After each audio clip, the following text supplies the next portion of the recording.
Students prayed to awaken even a sliver of talent. Yet the boy went beyond all limits.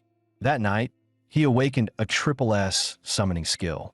By design, after slaying a monster, he can summon a replica of it. As his rank rises, the number of summons stacks without limit. He will command a monster legion, every unit a boss class, nearly unstoppable. In this world, an S rank alone guarantees elite college, power, and a 1,000,000 credit salary, destiny rewritten. Yet 3 hours ago, Zhang Ze still worried about tuition. He crossed over from Earth 10 years ago. The Zhang couple raised him as their own, giving him a happy childhood. But this world is brutal. Dungeons ravage the globe. Firearms barely work on monsters. His adoptive mother was devoured.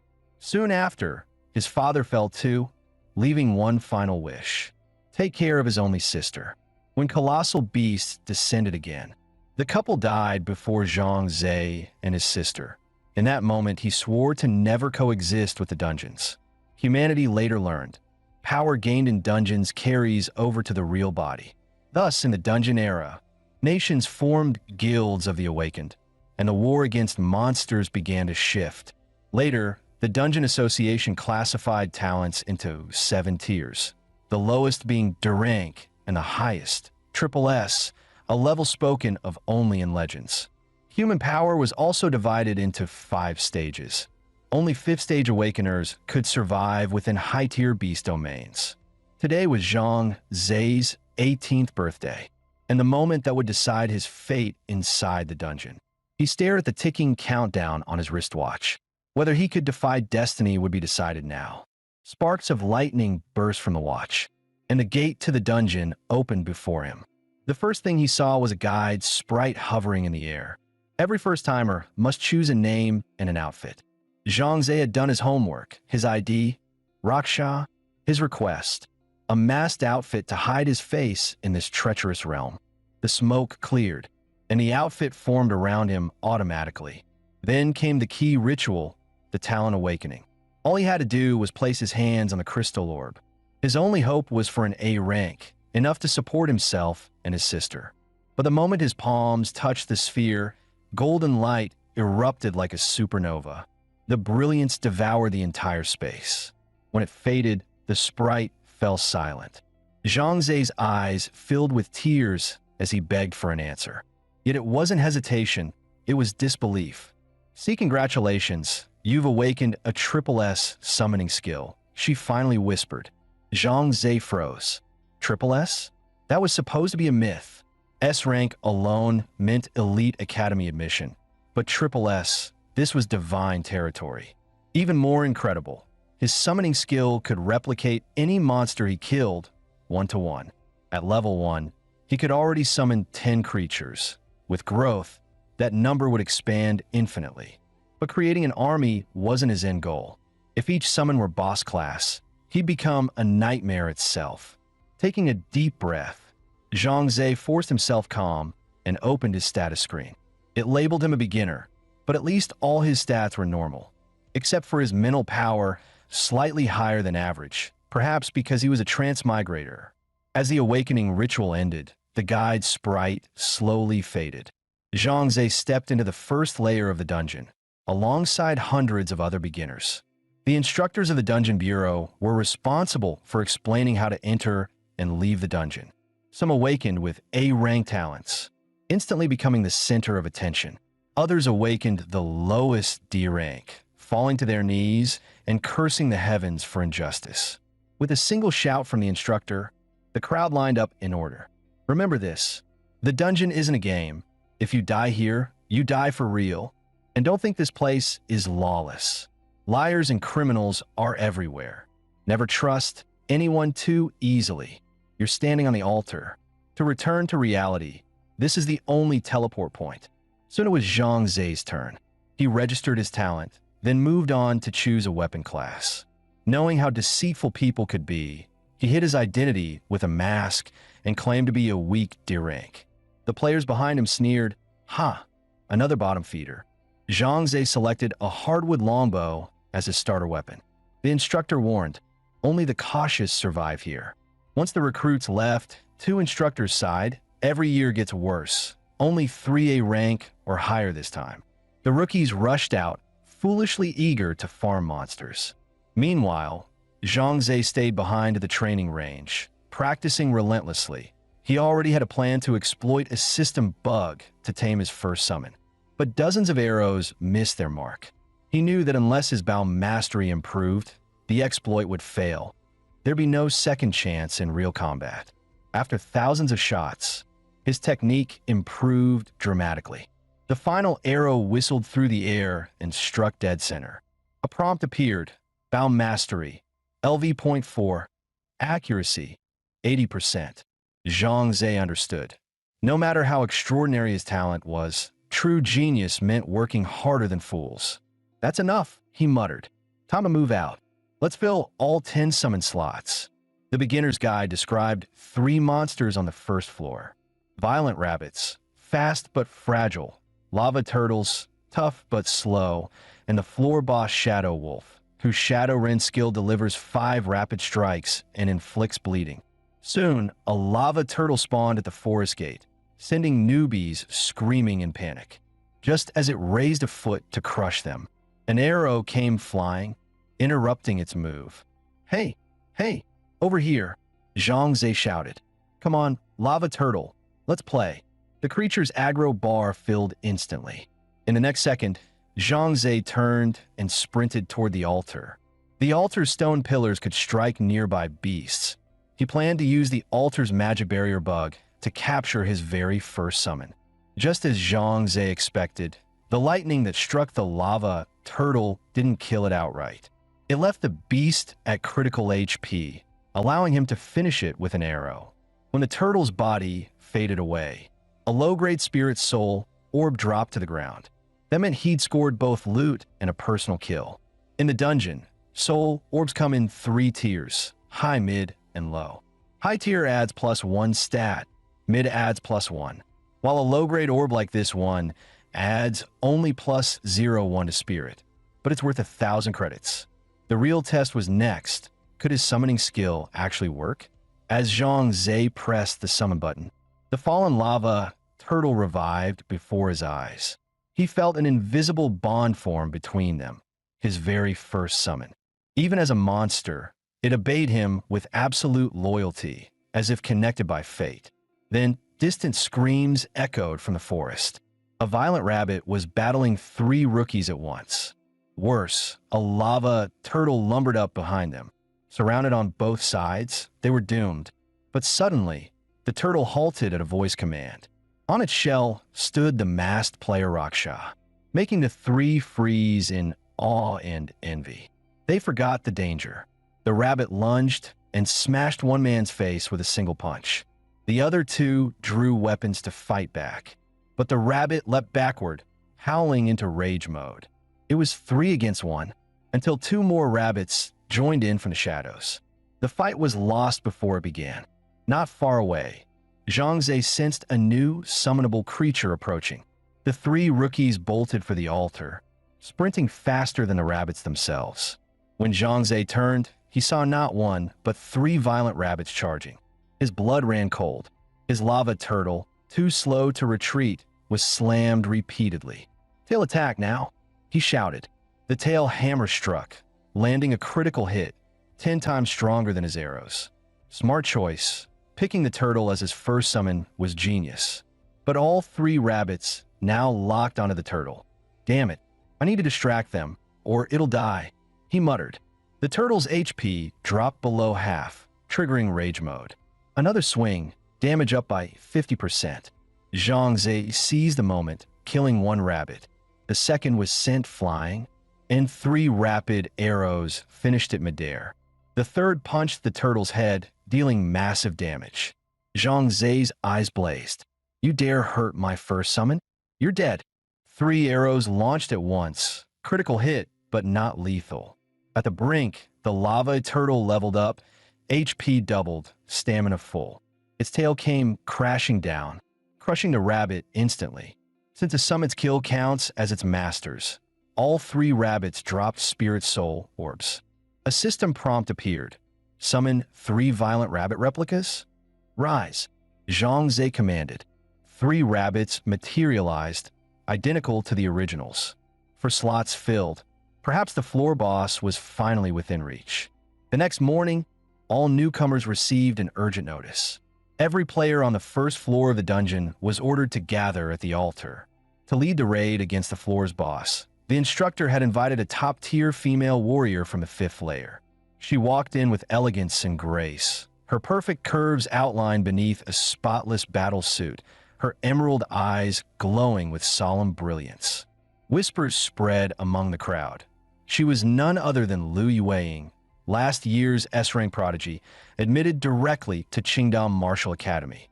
The Shadow Wolf may be just the first-floor boss, she said coldly, but don't underestimate it. Join the squad I've created. Anyone acting on their own, don't blame me for what happens. Zhang Ze opened her profile. Most of her stats were hidden. He couldn't help but wonder who was stronger, this woman or his summons. In truth, his real goal was to capture the Shadow Wolf and add it to his army. But under Lu Yueying's lead, the expedition felt more like a class trip than a battle. Any monster that appeared was instantly vaporized by her S-rank skill. "Stop staring, move out," she barked. Her overwhelming strength shattered Zhang Ze's hopes. Stealing the boss from her would take a miracle. When they reached the Shadow Wolf's territory, a deep growl echoed through the mist. The boss was about to spawn. "Fall back," Lu Yueying ordered. "That's the spawn point ahead." A claw tore through the void, and a wave of killing frost surged from the portal.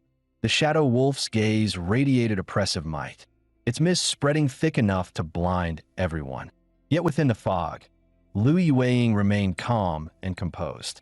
With the wolf's speed buff active, rookies couldn't track its movement at all. Fear of the unseen was their deadliest enemy. The Shadow Wolf lunged from the blind spot, jaws wide open. Lu Yueying sidestepped at lightning speed, dodging the fatal bite. Her blade flashed. Battle was decided in a heartbeat. The sword's motion flowed like a deadly waltz. Her S-rank ability, Aurora Slash. The frontline rookies stood awestruck, witnessing true power for the first time. Meanwhile, Zhang Ze quietly opened the skill description window. Aurora Slash delivers 3 consecutive strikes, each hit doubling in damage. When the Shadow Wolf's body dissolved into smoke, piles of spirit soul orbs dropped to the ground, all of which Lu Yueying claimed. The rest of the rookies, having taken part, received the key to the 2nd floor of the dungeon. After the battle, Lu Yueying opened the team channel to assure her 5th floor allies she was safe. But just as she prepared to return to hunt another boss, the Shadow Wolf's portal reignited behind her. The aura pouring out was several times colder than before. Another respawn? It hasn't even been an hour. In an instant, the killing intent became tangible. She already knew what it meant. As expected, it was an elite-class Shadow Wolf, 5 times stronger than the previous one. "Everyone, evacuate now," she shouted. "You'll only slow me down." Zhang Ze looked back, worried. Could she really handle that thing alone? Even Lu Yueying wasn't sure, but she was the only one capable of stalling it long enough for the others to escape. The elite wolf fought like its lesser version, only faster, deadlier, and tougher. Her Aurora Slash hit for barely half the previous damage. How high is its defense? She thought. The wolf landed, twisted midair, and unleashed Shadow Rend, a 5-hit combo. Lu Yueying wasn't fast enough. She was bleeding, losing 1% HP every 10 seconds. Meanwhile, Zhang Ze gritted his teeth. An elite boss like this, if I can capture it, I'll rule the 2nd floor. After a grueling exchange, Lu Yueying's stamina ran dry. While the wolf still had half its health left, she dodged the next strike, readying another Aurora Slash. But agony shot through her body. A red prompt appeared, bleeding too severe. Skill cannot be cast. If I die here, I die for real, she thought, despair filling her fading eyes. The next Shadow Rend hit her squarely, tearing through her armor as the beast lunged for the kill. The proud heir of the Lu family. Was this her end? Fwhip, fwhip, fwhip. 3 arrows pierced the air, interrupting the wolf's strike. It was Zhang Ze. His reckless taunts drew the boss's full aggro. Wait, that's Raksha, the rookie archer. He's insane. He'll get himself killed. Zhang Ze knew it too, but fortune favored the bold. He needed open ground where his summons could fight freely. Just as the wolf pounced, he triggered his summoning skill. 3 violent rabbits and 1 lava turtle appeared in a flash. Across the field, Lu Yuing bled heavily, nearly collapsing. She used a healing potion, praying help would come in time. Then a voice chanted a spell. The staff of a healer glowed with green energy. Healing light wrapped around her like spring wind. Princess, what are you doing here? The entire 5th floor squad's here. I just ran faster. You're insane, Yueying. The Dragon King roared. You can't fight an elite boss alone. Where's the boss now? Asked the old god. Lu Yueying's eyes widened. A rookie drew it away. We have to help him now. The team froze. If they went now, they might only find a corpse. But Zhang Ze hadn't given up. He ordered the lava turtle to tank and the rabbits to attack from 3 sides. Their combined assault limited the wolf's mobility. Then he had the turtle strike with a tail hammer combo. The damage matched Lu Yueng's Aurora Slash. Yet he still underestimated the beast's defense. The Shadow Wolf countered with Shadow Rend, striking all 4 summons. None survived the hit. From the flank, Zhang Ze panicked. This damage was insane. 1 violent rabbit suddenly hit level 2, fully restored, and swung the tide back. Same plan, lava turtle tanks, rabbits go all out. After a fierce exchange, 2 level, 1 rabbits couldn't hold and went down. If I don't finish it now, I'm dead, he thought. The level, 2 rabbit used speed to split the elite boss's focus. The turtle's tail hammer landed perfectly, right on the wolf's weak spine. At last, the elite shadow wolf went down through sheer attrition. The 2 surviving summons clung to a sliver of HP. Loot rained in, 4 times mid-grade spirit soul orbs, plus a C-rank crescent necklace, plus 5 spirit, and a C-rank wolfbone blade to sell for his sister's treatment.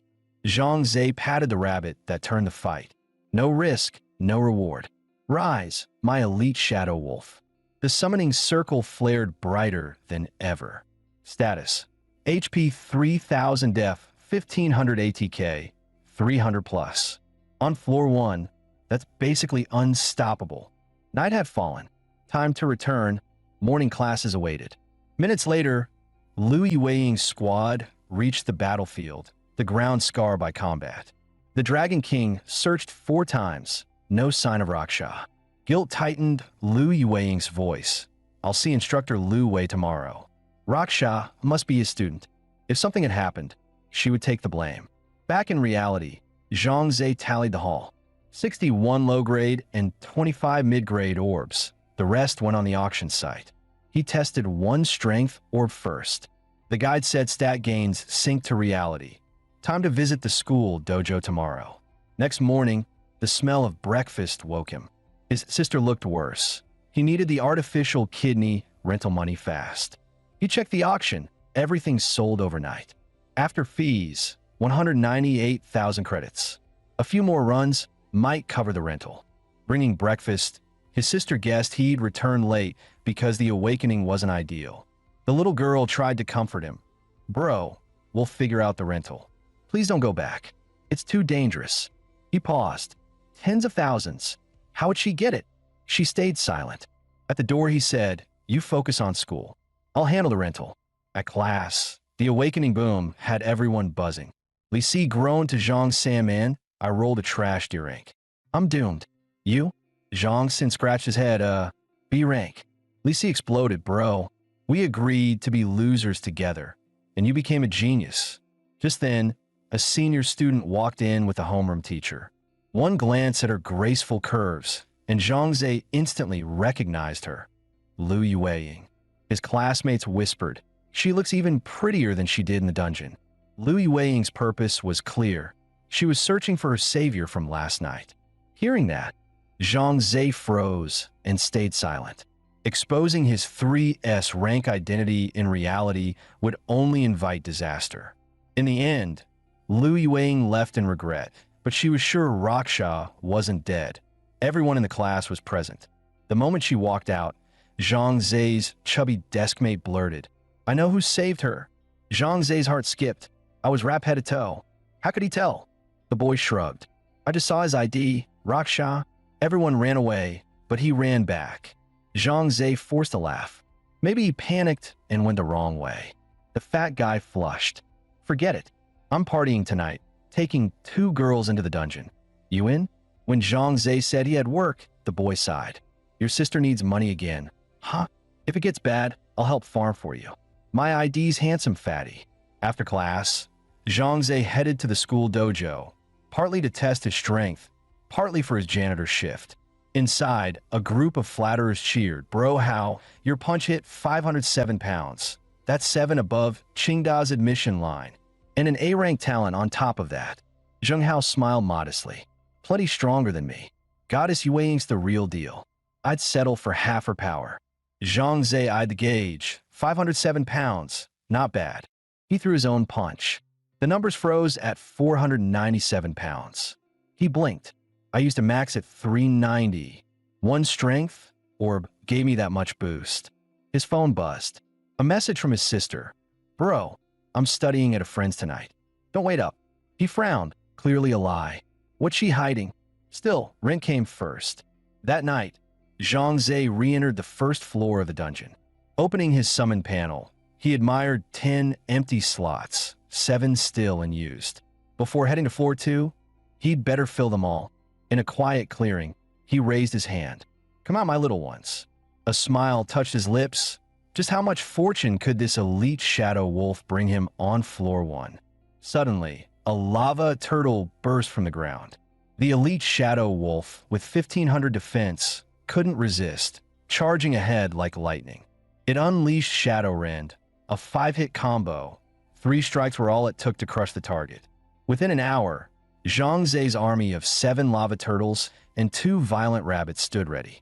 Just as he prepared to enter floor 2, he spotted a player named Handsome Fatty fleeing with 2 girls.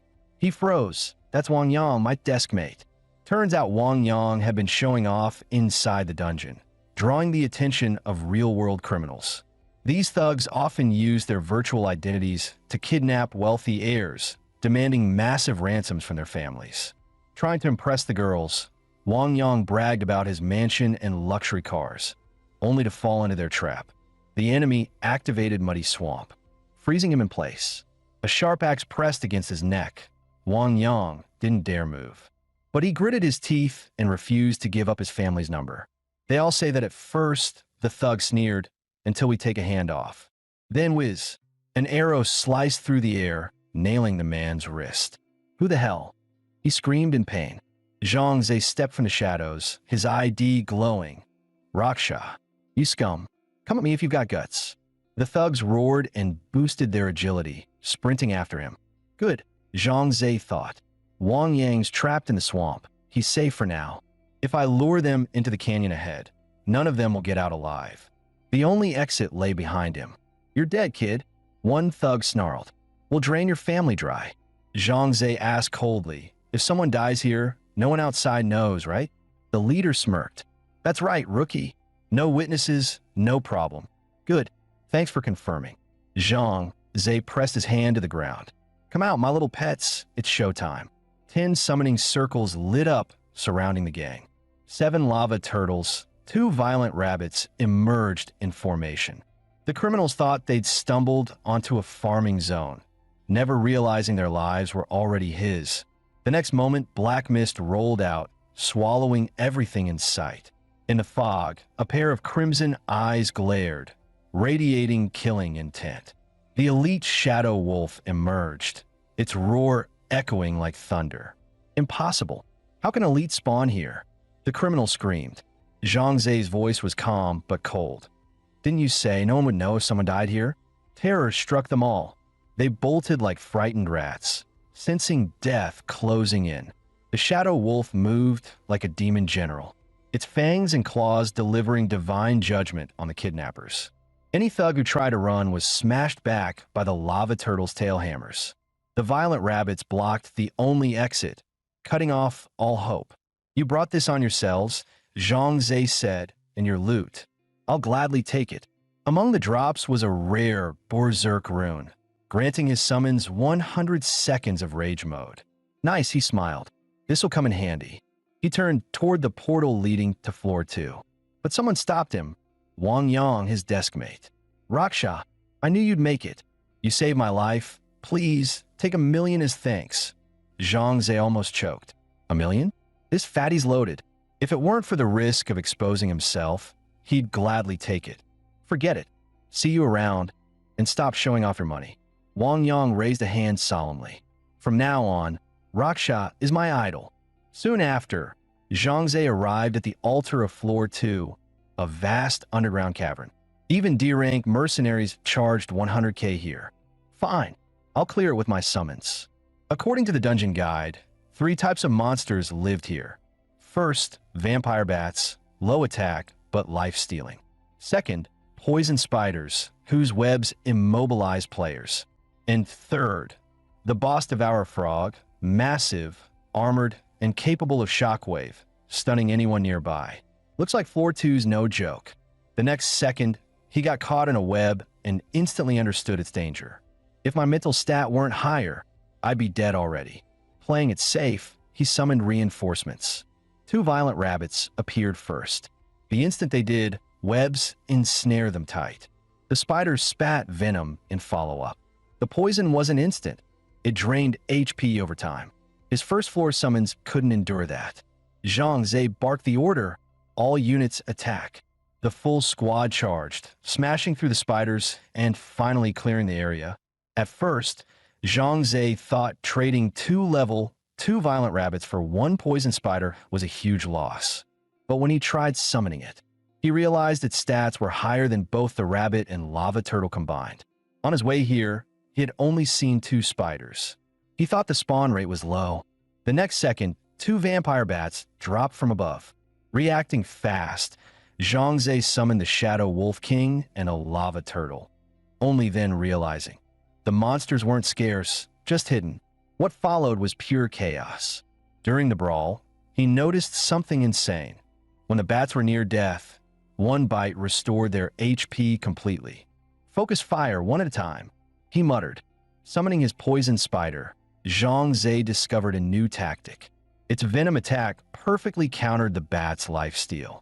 Together, the spider, wolf, and turtle coordinated strikes, finally taking down both vampire bats. The fight had cost him several weaker summons, but his elite survived. Rise again, vampire bats. 2 identical copies re-emerged from the summoning circle. Now Zhang Zhe finally had what he needed to face the floor 2 boss. But when he reached the spawn zone, the place was packed. A gang stood guard holding wooden signs. Boss Devourer Frog is claimed. Stay quiet. Anyone wanting and had to pay 10 magic soul orbs to join. Zhang Zhe smirked. If I take the boss myself and summon it later, no one can stop me. So he lied. I've got 10 gold bars at home. Help me clear this floor and get the key to floor 3, and they're yours. The gang bought it. He was let in without paying a single orb. Inside sat a hulking brute of a man, muscles like armor, eyes like fire. His name, Money Superman. The system labeled him Skilled Fighter. Zhang Zhe recalled Lu Yueying's title, Skilled Swordsman. Anyone with that prefix must be 5th floor level or higher. Yet when he finally saw the boss, no way, that thing's as tall as a building. Money Superman stripped off his shirt, flexing. Everyone back off, I'm pulling aggro. He unleashed his A-rank skill, Flame Rush Fist. 10 punches per second, each with a 50% crit chance. The air trembled. The Devourer Frog lost 1/3 of its HP in an instant. It roared, spewing a massive fireball, but the cast time was too long. It missed. After a minute, the cooldown ended. Money Superman launched another fiery combo. Zhang Zhe watched intently. When his skill ends and the boss drops to a 1/3 HP, that's when I strike. Zhang Zhe tightened his grip, his mind sharp as a blade. To draw the boss's aggro, he had to hit the Devourer Frog's weak point, dead center. The arrow fired thwack. It pierced the frog's eye. The creature bellowed in rage, unleashing shockwave, blasting Money Superman across the cavern. leaving him stunned. One of the thugs shouted, "Stop him. If he kills the boss, the loot's all his." Despite the boss being at 1/3 HP, Money Superman smirked coldly. "That rookie archer? Fine, let's see how he dies trying." Zhang Ze wasn't panicking. He had a plan, and a few tricks left. He just needed to drag the boss further away. "What a clown," a thug sneered. "Soloing a boss? He's dead meat." In the next heartbeat, Zhang Ze raised his hand high. SSS-Rank summoning. Activate. Vampire bats, lava turtles, and poison spiders erupted from glowing portals, shaking the entire floor. Now, Zhang Ze had a real shot at claiming everything. The thug stared, dumbfounded. How the hell did he bring first-floor monsters here? Money Superman roared, summoning. I've never seen a skill like that. Under relentless blood-sucking and venom attacks, the Devourer Frog staggered into a weakened state. Zhang Ze drew his bow. 3 arrows in rapid fire. Ding. System message.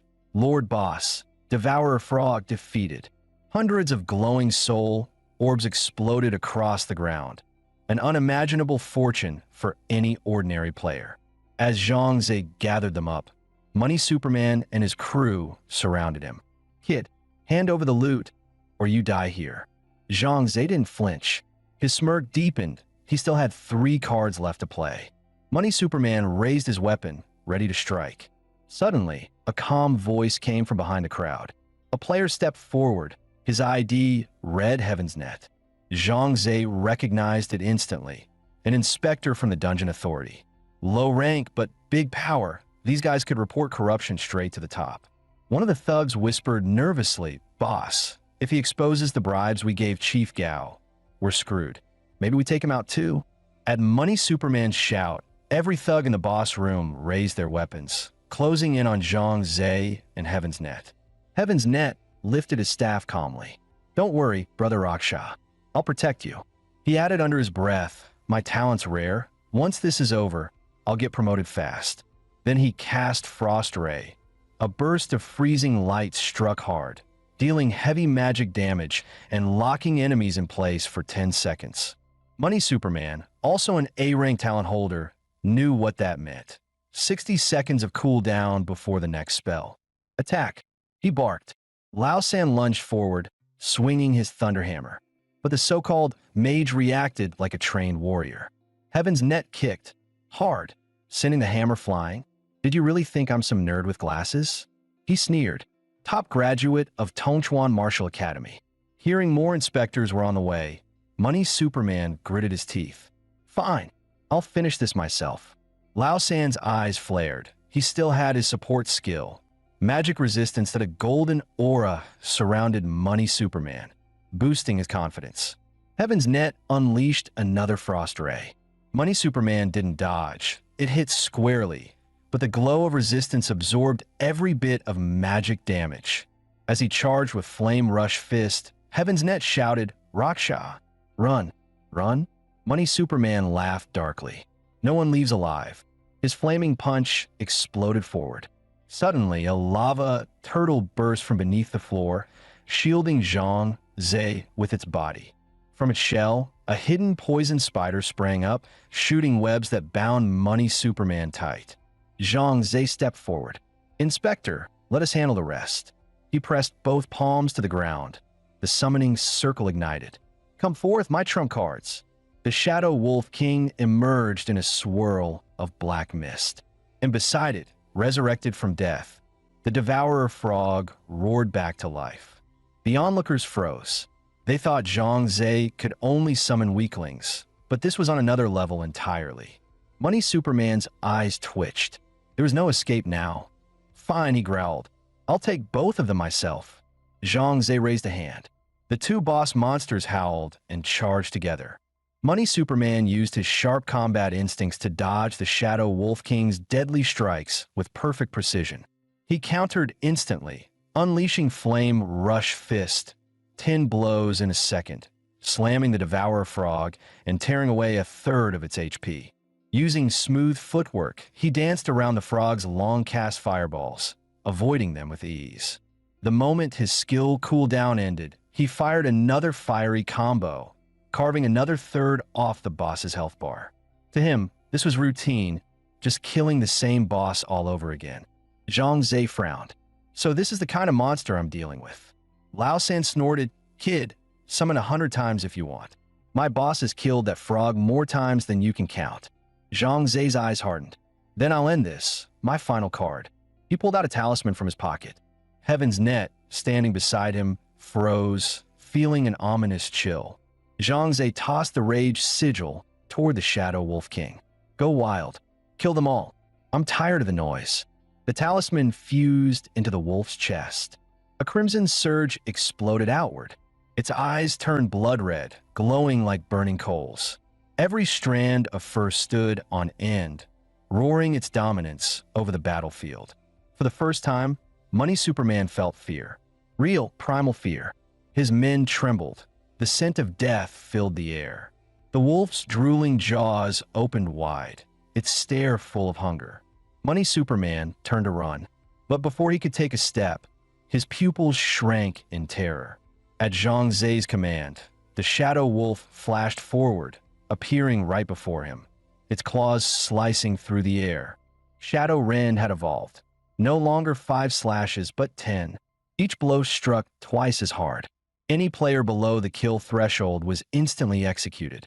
Money Superman fell, eyes wide with disbelief, because death here meant death in reality. System message: Money Superman has been defeated. The rest of his gang met the same fate, shredded, devoured, gone without a trace. The Shadow Wolf feasted under a crimson haze. When silence returned, Heaven's Net looked at Zhang Zhe's ID. Rockshot, he felt a chill deeper than fear. Such power. If this talent isn't controlled by the state, one day it'll destroy it. Just then, heavy footsteps echoed over. "If you ever change your mind, call me." As Zhang Zhe took it, the portal to dungeon floor 3 began to hum. Heaven's Net suddenly held out a hand. "Brother Rockshot, wait.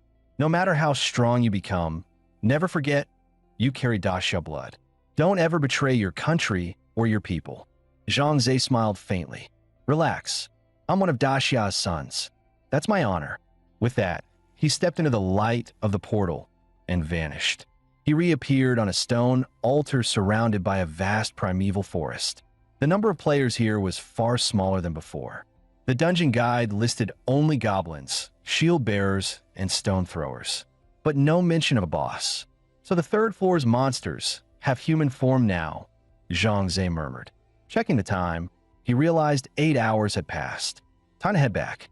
Returning home, he found the apartment pitch dark. "Zhang Feng, you asleep?" He opened his sister's door, empty. She said she was studying at Pan Pan's place. Why isn't she back yet? Pulling out his phone, 15 missed calls. His heart sank. He called back. "Zhang Zhe, it's bad. Your sister, Zhang Feng. Something happened at the Yunning nightclub. Hurry." Without a word, Zhang Zhe maxed out his agility stat and sprinted full speed through the streets. At the entrance, a guard barked, "Hey, you can't go and dress like that." Zhang Zhe's fury ignited. "She took that job to pay for the artificial kidney and lied to me just to help. Out of my way," he roared. "Whoever touched my sister, I'll tear them apart." He burst forward, the power of the dungeon surging through him. Inside the club, a balding man barked angrily, "Hey girl, shouldn't just ask for a drink. Why are you playing hard to get?" He sneered, flicking a card between his fingers.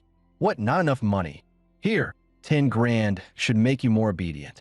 The card clattered to the floor at Zhang Feng's feet. "Coming here to work and still pretending to be pure? Don't make me laugh."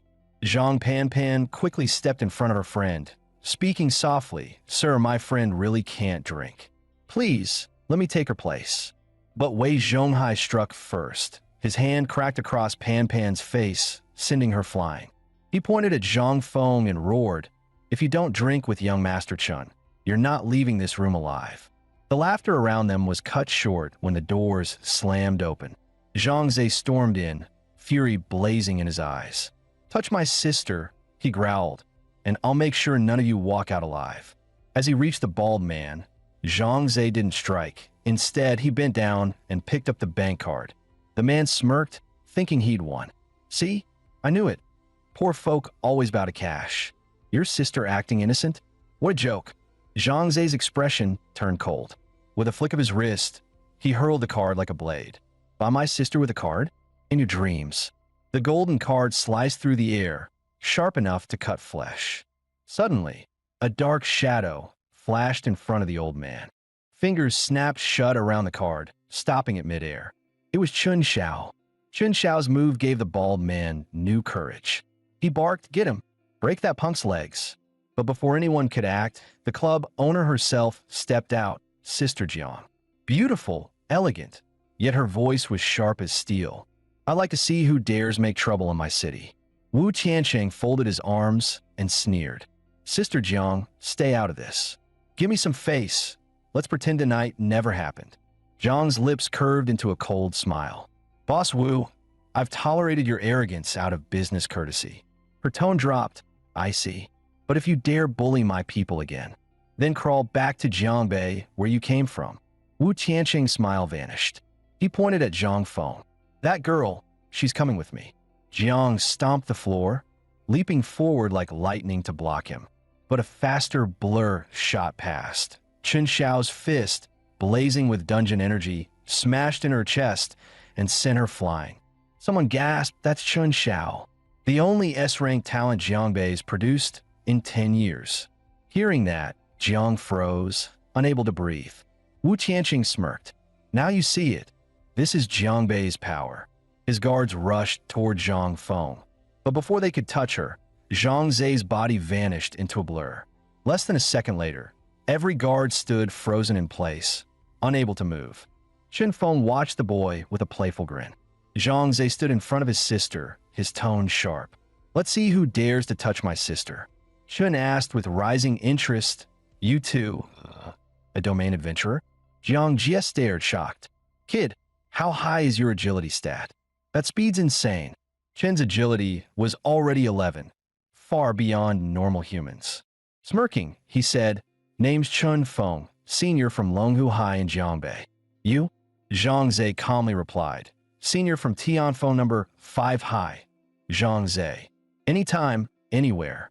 Realizing they were the same age, Chen's fighting spirit flared. "Then let's have a little match, shall we?" Zhang smiled faintly while shielding his sister. "I'd rather not. If I hit you, you might die." A bottle flew past his face. Zhang's eyes darkened. "You sure you want to fight me?" Chen's voice carried arrogance. "No one leaves without my say." Jiang Jia whispered, "Careful, kid. That guy's strength is at least 800 kilos. Zhang turned to his sister gently. "Xiaofeng, step aside.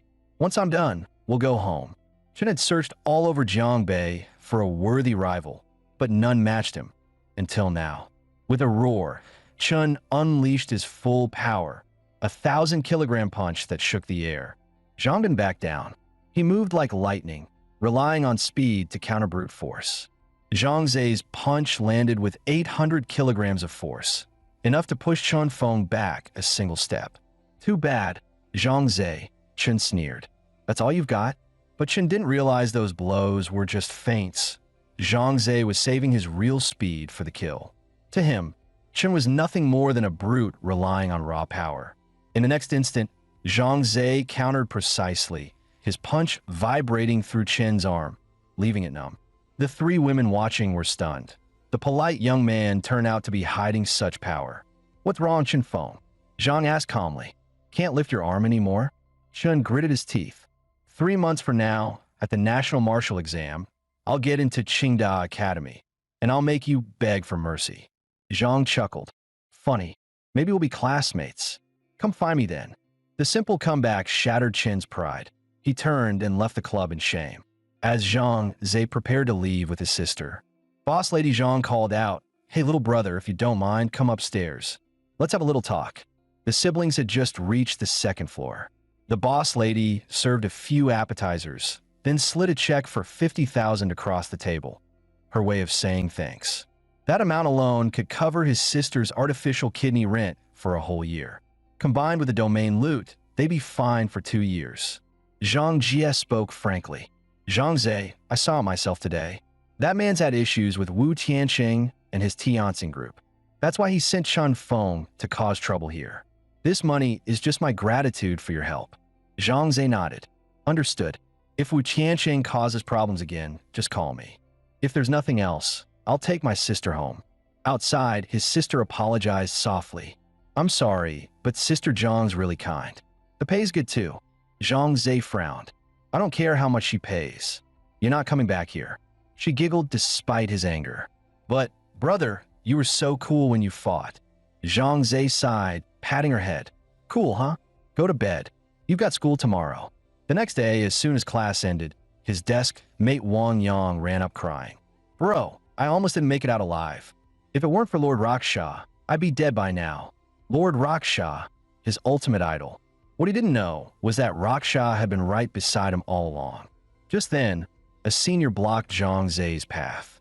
Zhang Zhe, you're the one cleaning the gym after school, right? Zhang Zhe suddenly remembered. He'd forgotten to reset the power meter at the gym. Could someone have seen the result? He sighed and admitted, yeah, I cleaned the place after school. Zheng Hao's tone turned sharp. Then did you see who used the power tester? Zhang Zhe stayed calm. Sorry, I didn't notice. Without another word, he hurried off. Zheng Hao watched him leave, suspicion flashing in his eyes. Could that insane power reading have been him? He clenched his fists. No way. I can't let Zhang Zhe steal that Qingda Academy spot. There's only one slot for our school. After class, Zhang Zhe got home just as the news broadcast a warning. An armed fugitive was loose in Tianfeng City. Xiaofeng, he warned, I'm heading into the domain to train. Don't go out these days, it's not safe. Soon, he was back in the third layer of the domain. Opening his summon list, Zhang Zhe couldn't feel happy. Even with the elite Shadow Wolf King and Lord-level Devourer Frog, too many of his small summons had died. 5 slots were empty. He needed to fill them fast. The third layer guide offered little info, only that goblins ruled this place, split between melee and range types. To know their true power, he'd have to face them himself. Suddenly, a desperate cry for help echoed through the forest. A team of goblins, 1 melee, 1 ranged, was chasing 3 players. The melee shield goblin's single strike shattered a warrior's defense, while the ranged thrower hurled stones with terrifying speed. The 3 melee players were completely overrun, fleeing for their lives. Zhang Zhe happened to witness the scene. 1 strike from the melee goblin shattered a warrior's shield while the thrower rained stones from afar. Watching 3 fighters flee in panic sparked his urge to tame them. He ordered the Devourer Frog to attack before the goblins could react, launching a sudden fireball that caught the shield goblin off guard. Then, Zhang Zhe summoned the lava turtle to block its path. To his surprise, the goblin raised its shield and deflected the hit. Wait, do the monsters on the third layer actually have intelligence now? He muttered. Before he could react, the thrower goblin used the opening to hurl its stones. 3 quick throws, and even the lava turtle's thick armor couldn't save it. Zhang Zhe quickly commanded the Devourer Frog to counter with another fireball aimed at the thrower. The blast struck true, triggering a critical hit, dealing a massive 450 damage in 1 shot. Yet the goblins still clung to life. Let's finish this, Zhang Zhe said, summoning the Shadow Wolf King for pursuit. But the moment the wolf appeared, the thrower goblin turned tail and ran. Zhang Zhe froze. You gotta be kidding me, it's running away? He summoned his level 3 Berserk Rabbit to chase it down. Let's see who's faster. Meanwhile, Zhang Zhe, the Devourer Frog, and the Shadow Wolf King cornered the shield goblin. Flames and shadow strikes rained down, finally ending the goblin's resistance. Zhang Zhe raised his hand, activating his SSS-Rank summon. Rise, he said coldly. Let me see how strong you really are. Sure enough, the summoned shield goblin looked exactly the same as it did when alive. According to the data panel, its stats were almost on par with an ordinary Shadow Wolf King. Both its attack and defense were outstanding. No wonder it was a Tier 3 monster. Just as Zhang Zhe wondered why the Violent Bunny hadn't returned, a pop-up appeared. Violent Bunny has been slain. The next second, a rush of footsteps echoed behind him. The escaped throwing goblin had not only healed its wounds, but returned with hundreds of reinforcements. Zhang Zhe froze, eyes wide in disbelief. He quickly recalled all his summons. sprinting toward the altar at full speed as hundreds of goblins chased him, eager to tear him apart. The throwing goblin cut in front, trying to block the way, but could only watch helplessly as Zhang Zhe slipped into the altar. Zhang Zhe thought he could capture a few goblin kings, but this time it clearly wouldn't work. Before retreating, the throwing goblin even flipped him the middle finger, then reluctantly led its troops away. Unaware of the truth, other players joked in the public chat, claiming Zhang Zhe must have stolen the Goblin King's wife. Later, Zhang Zhe reflected that if he just prevented any goblin from escaping, he could avoid being surrounded. Zhang Ze's pupils suddenly contracted. How could I forget that summon? He muttered. He quietly followed behind two goblins through the forest. As expected, they were moving in pairs, one melee, one ranged. Time for a new strategy.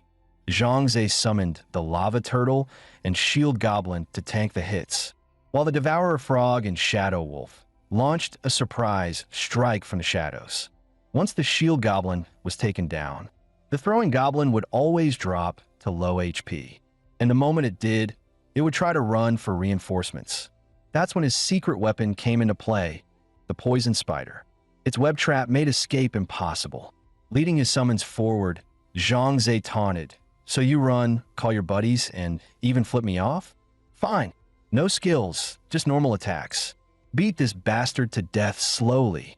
After summoning the fallen, Throwing Goblin back to his side, Zhang Ze was stunned to see its attack power nearly matched that of an elite Shadow Wolf. No wonder it killed his lava turtles so fast. Creatures this strong. I need more of them. Then, with all his summons in formation, Zhang Ze repeated the same ambush tactic 3 more times. Each time, the Poison Spider turned the tide of battle. As the last goblin fell to the ground, Zhang Ze finally filled all 10 summon slots, with 2 bosses, 1 Poison Spider, and 7 goblins. The team was complete. Now he could finally see what the 3rd floor boss looked like. When he reached the Goblin Fortress, he saw tents and guards stationed everywhere. Going in solo would be almost impossible. Just then, a player named Death's Kiss appeared, claiming to be an S-Rank Awakener. He was rallying 100 newbies for a free boss raid. Zhang Ze instantly recognized the scam. The Magic Domain Bureau was too busy to interfere, giving these frauds room to operate.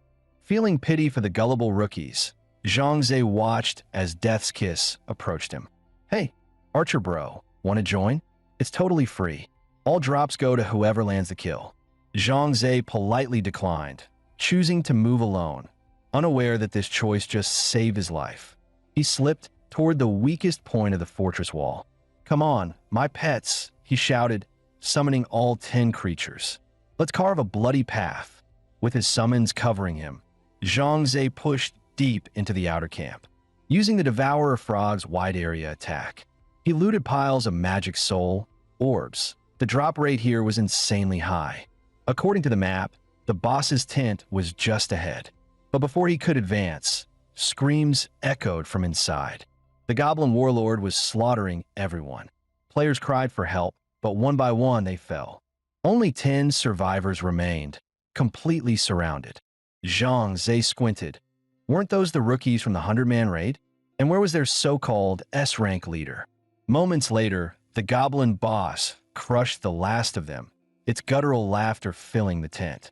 That's when Zhang Ze realized Death Kiss was never an S-Rank Awakener, but a con artist who lured newbies to die so he could return and pick up their loot. Even low-grade magic soul orbs were precious, but this time, Zhang Ze would claim them first. Just as Zhang Ze reached for the loot, a dagger suddenly flew out of the shadows, forcing him to stop. Could Death's Kiss still be nearby? The sudden noise enraged the surrounding goblins. An intruder! Kill him! They roared. Zhang Ze quickly activated his summoning skill. Come on, my goblin bros. Number 1, number 2, number 3, block them. As for the Goblin Warlord, Zhang Ze thought, maybe he could take it down amidst the chaos. He drew his bow and summoned the Poison Spider, charging straight at the boss. The spider cast its web bind, creating a brief distraction.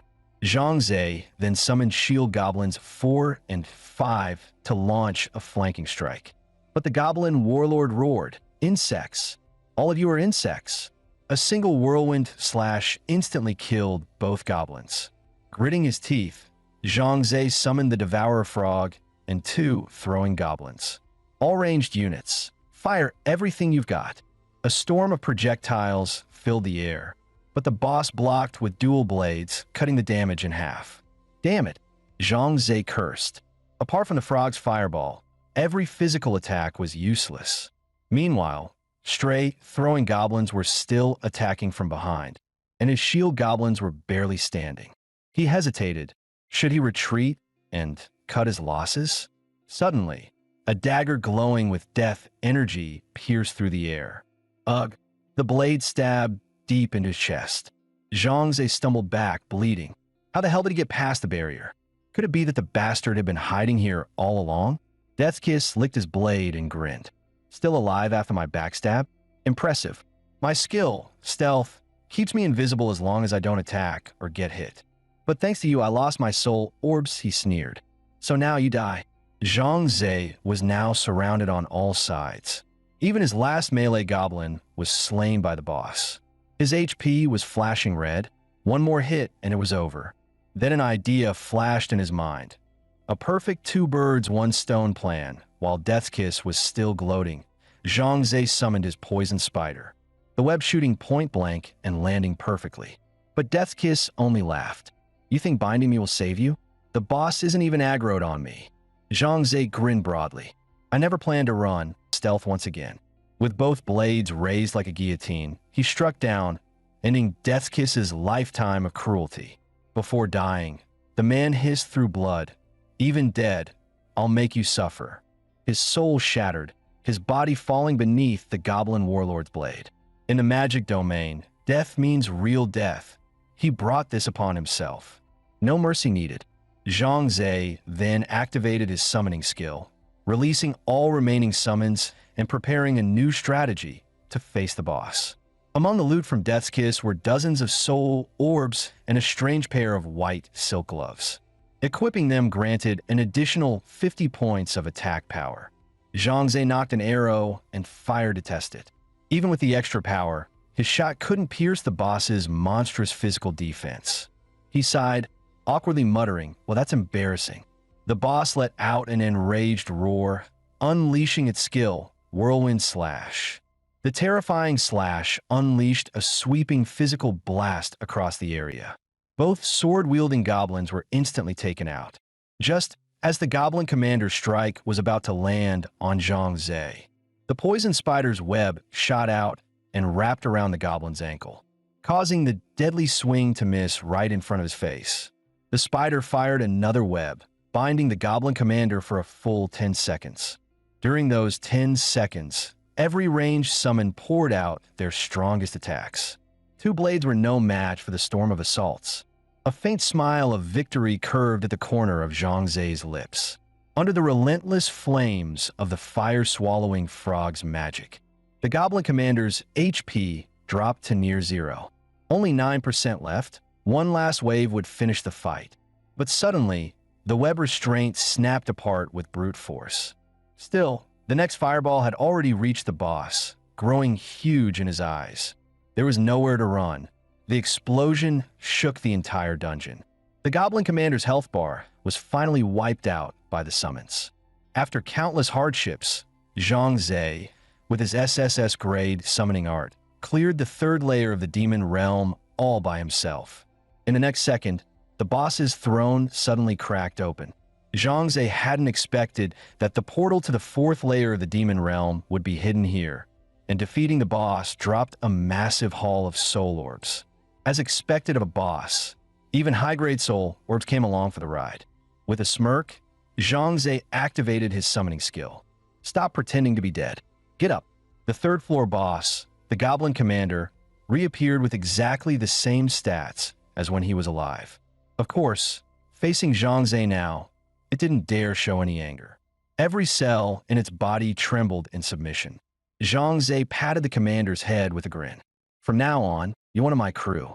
With that, Zhang Ze's summoning list now contained 3 boss-tier creatures. The Shadow Wolf had the lowest stats for now, but as an elite monster, once leveled up, it might even surpass the fire-swallowing frog. I'll fill the remaining 5 slots with goblins later, he thought. For now, I should head to the 4th layer of the Demon Realm. He added silently, if I can fill my roster with goblin lords, I might just become unstoppable in the lower zones.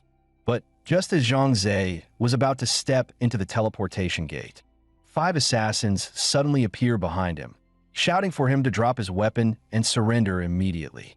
I said drop your weapon. Now, each of them bore the insignia of the Demon Realm Bureau on their chest. Zhang Ze froze. Wait, do they think I'm Death's Kiss? The leader, a spiky-haired man, barked. Where did you take the adventurers who joined your team? We received reports that someone's been scamming newbies under the guise of free power leveling. 3 cases this year, with hundreds dead. Zhang Ze was about to raise his hands and cooperate, when one of the FBI agents suddenly stepped forward and said firmly, he's not the criminal. Raksasha, my brother. What a coincidence. We meet again. So it really is Heaven's Eye from the Discipline Committee. He had been promoted as section chief, only because Zhang Ze took down Money Superman. All thanks to Raksasha's doing. Heaven's Eye turned to his team and explained, the criminal's ID is Death's Kiss. I know this man. My own ID is Raksasha. Zhang Ze then recounted everything he had witnessed from beginning to end. Everyone was stunned. Death's Kiss had a stealth skill as his innate talent. No wonder he was so fearless. Using free power leveling as bait, he had scammed countless newbies, committing 3 crimes this year alone and causing hundreds of deaths. The Bureau had been desperate to catch him. Zhang Ze said calmly, you'll never see him again. I executed him on the spot. The committee members were shaken. Death's Kiss was an S-Rank awakened assassin, known as the Expert Killer. To prove it, Zhang Ze opened his kill list. The name Death's Kiss shone brightly on the screen, something that could never be faked. From that day forward, the name Raksasha would spread across the halls of the Demon Realm Bureau. Zhang Ze chuckled. It was nothing, just a small favor. If there's nothing else, I'll be heading to the 4th layer. The portal's about to fade, but heavens, I stopped him in his tracks. His tone grew serious. Raksasha, there's one more thing you should know. Death's Kiss belonged to a dark organization inside the Demon Realm. They call themselves Dawn, righteous in name, but rotten underneath. We've been trying to infiltrate them for years with no progress. Now that you've killed one of their members, they'll come for you. For your own safety, why not join the Bureau? Zhang Ze shook his head as he walked toward the portal. No thanks. I'll watch my own back and keep an eye on Dawn. Heaven's Eye clenched his fists. This guy had rejected him again. Fine, tough guy. One day I'll make sure you join us. When Zhang Ze stepped into the 4th layer, he was stunned to find hundreds of players gathered around the altar. The sight before them was rare and unsettling. A bystander shouted, "Why is the Demon Realm Bureau sealing off the altar? The monsters aren't even cleared. My boss will find me. Who's going to pay for that?" Zhang Ze frowned, annoyed. Great, the Bureau again. An officer barked back. We already told you. The 4th layer spawned a death zone. Step outside, and you won't even know what killed you. Another player muttered, Yeah, right. Just admit you want to hog all the monsters. The words death zone triggered a memory. Zhang Ze rummaged through his pack and found it. The death zone invitation, the pass he'd looted when he killed Money Superman. Outside the barrier, an FBI-like officer explained, It's true. A death zone appeared on the 4th layer. Most of you probably haven't heard of it. There's no record of it in the Demon Realm Guide. A death zone is basically a pocket dimension. Its monsters are nothing like the ones from this realm. It appears randomly on different layers. Even though it's showing up here on the 4th, the difficulty inside is far higher. That's why we sealed the gate. It's too dangerous. Please understand. Just then, a hot-headed player started mouthing off inside the altar. The agent sighed and opened a small gap in the barrier. If you want to go out, be my guest, but don't say we didn't warn you. The loudmouth laughed, swaggering out. What, you think I'm scared? The 4th layer mobs are mine. His laughter echoed as he vanished into the fog. The agent turned back. Anyone else want to apply for exit? A second later, screams tore through the air. It's mutating. The monsters are mutating. The loudmouth fell to his knees, body twitching, eyes rolling madly. A dark stain spread beneath him, the stench turning everyone's stomach. The FBI agents advised everyone not to log into the fourth layer for at least 3 days. Wait until the death zone completely fades before farming there again. Seeing what happened to the loudmouth, most players instantly hit the log out button. Zhang Zhe did the same. Meanwhile, on the 22nd layer of the demon realm, a knight stood tall, drawing his sword without fear. In front of him loomed a minor monster, the six-eyed abyssal. He stomped the ground and unleashed the warrior's ultimate move, blade draw slash. The monster barely raised its scythe before being cleaved in half. Every motion from the knight was smooth and precise. The creature dropped a glowing purple high-grade soul orb. Then, a system alert popped up. Death's Kiss has been slain by Rakshasa. The knight chuckled coldly. So someone dared to touch one of Dawn's own? Rakshasa, huh? Interesting. Just then, a massive zombie beast spawned nearby. Even alone, the knight showed no fear. Back in reality, after logging out, Zhang Zhe received a message through his sister Zhang phone. His cousin Zhang Panpan had a job for him. High risk, high reward, she said. If you're in, meet me at the location. She led Zhang Zhe to an old warehouse that looked like a temporary hideout. Cousin Lu Kai, this is Zhang Zhe, the one I told you about. Lu Kai greeted him with a smile. Panpan says you've got skills. Interested in joining our team? Zhang Zhe blinked in confusion. Team? I don't even know what you people do. Panpan crossed her arms, her tone calm but serious. We're going to the Fallen Zone. Zhang Zhe froze, his expression filled with shock. The Fallen Zone, that's what people called the cities swallowed by the demon pits. In recent months, countless cities had fallen, overrun by monsters from the demon realm. Though abandoned by humans, those ruins were rumored to hide immense treasures. Antiques, gold, even priceless paintings. Many rich collectors, obsessed with ancient art, posted bounties online, offering absurd sums for anyone brave enough to retrieve those works. We're all here for the same reason, Lu Kai said with a grin. Money. As the saying goes, fortune favors the bold, replied Tai Gang, the burly newcomer. I'm in. Let's do this. Zhang Zhe had accepted a mission worth 3 million credits to join their team and explore the Fallen Zone. He needed the cash to pay for his sister's artificial kidney rental, so he chose to risk it all. Together with Lu Kai's crew, he set out toward the neighboring Fallen City. Their target this time, a rare calligraphy scroll from the Five Dynasties era. The artifact was said to be inside the Jiangdong Museum.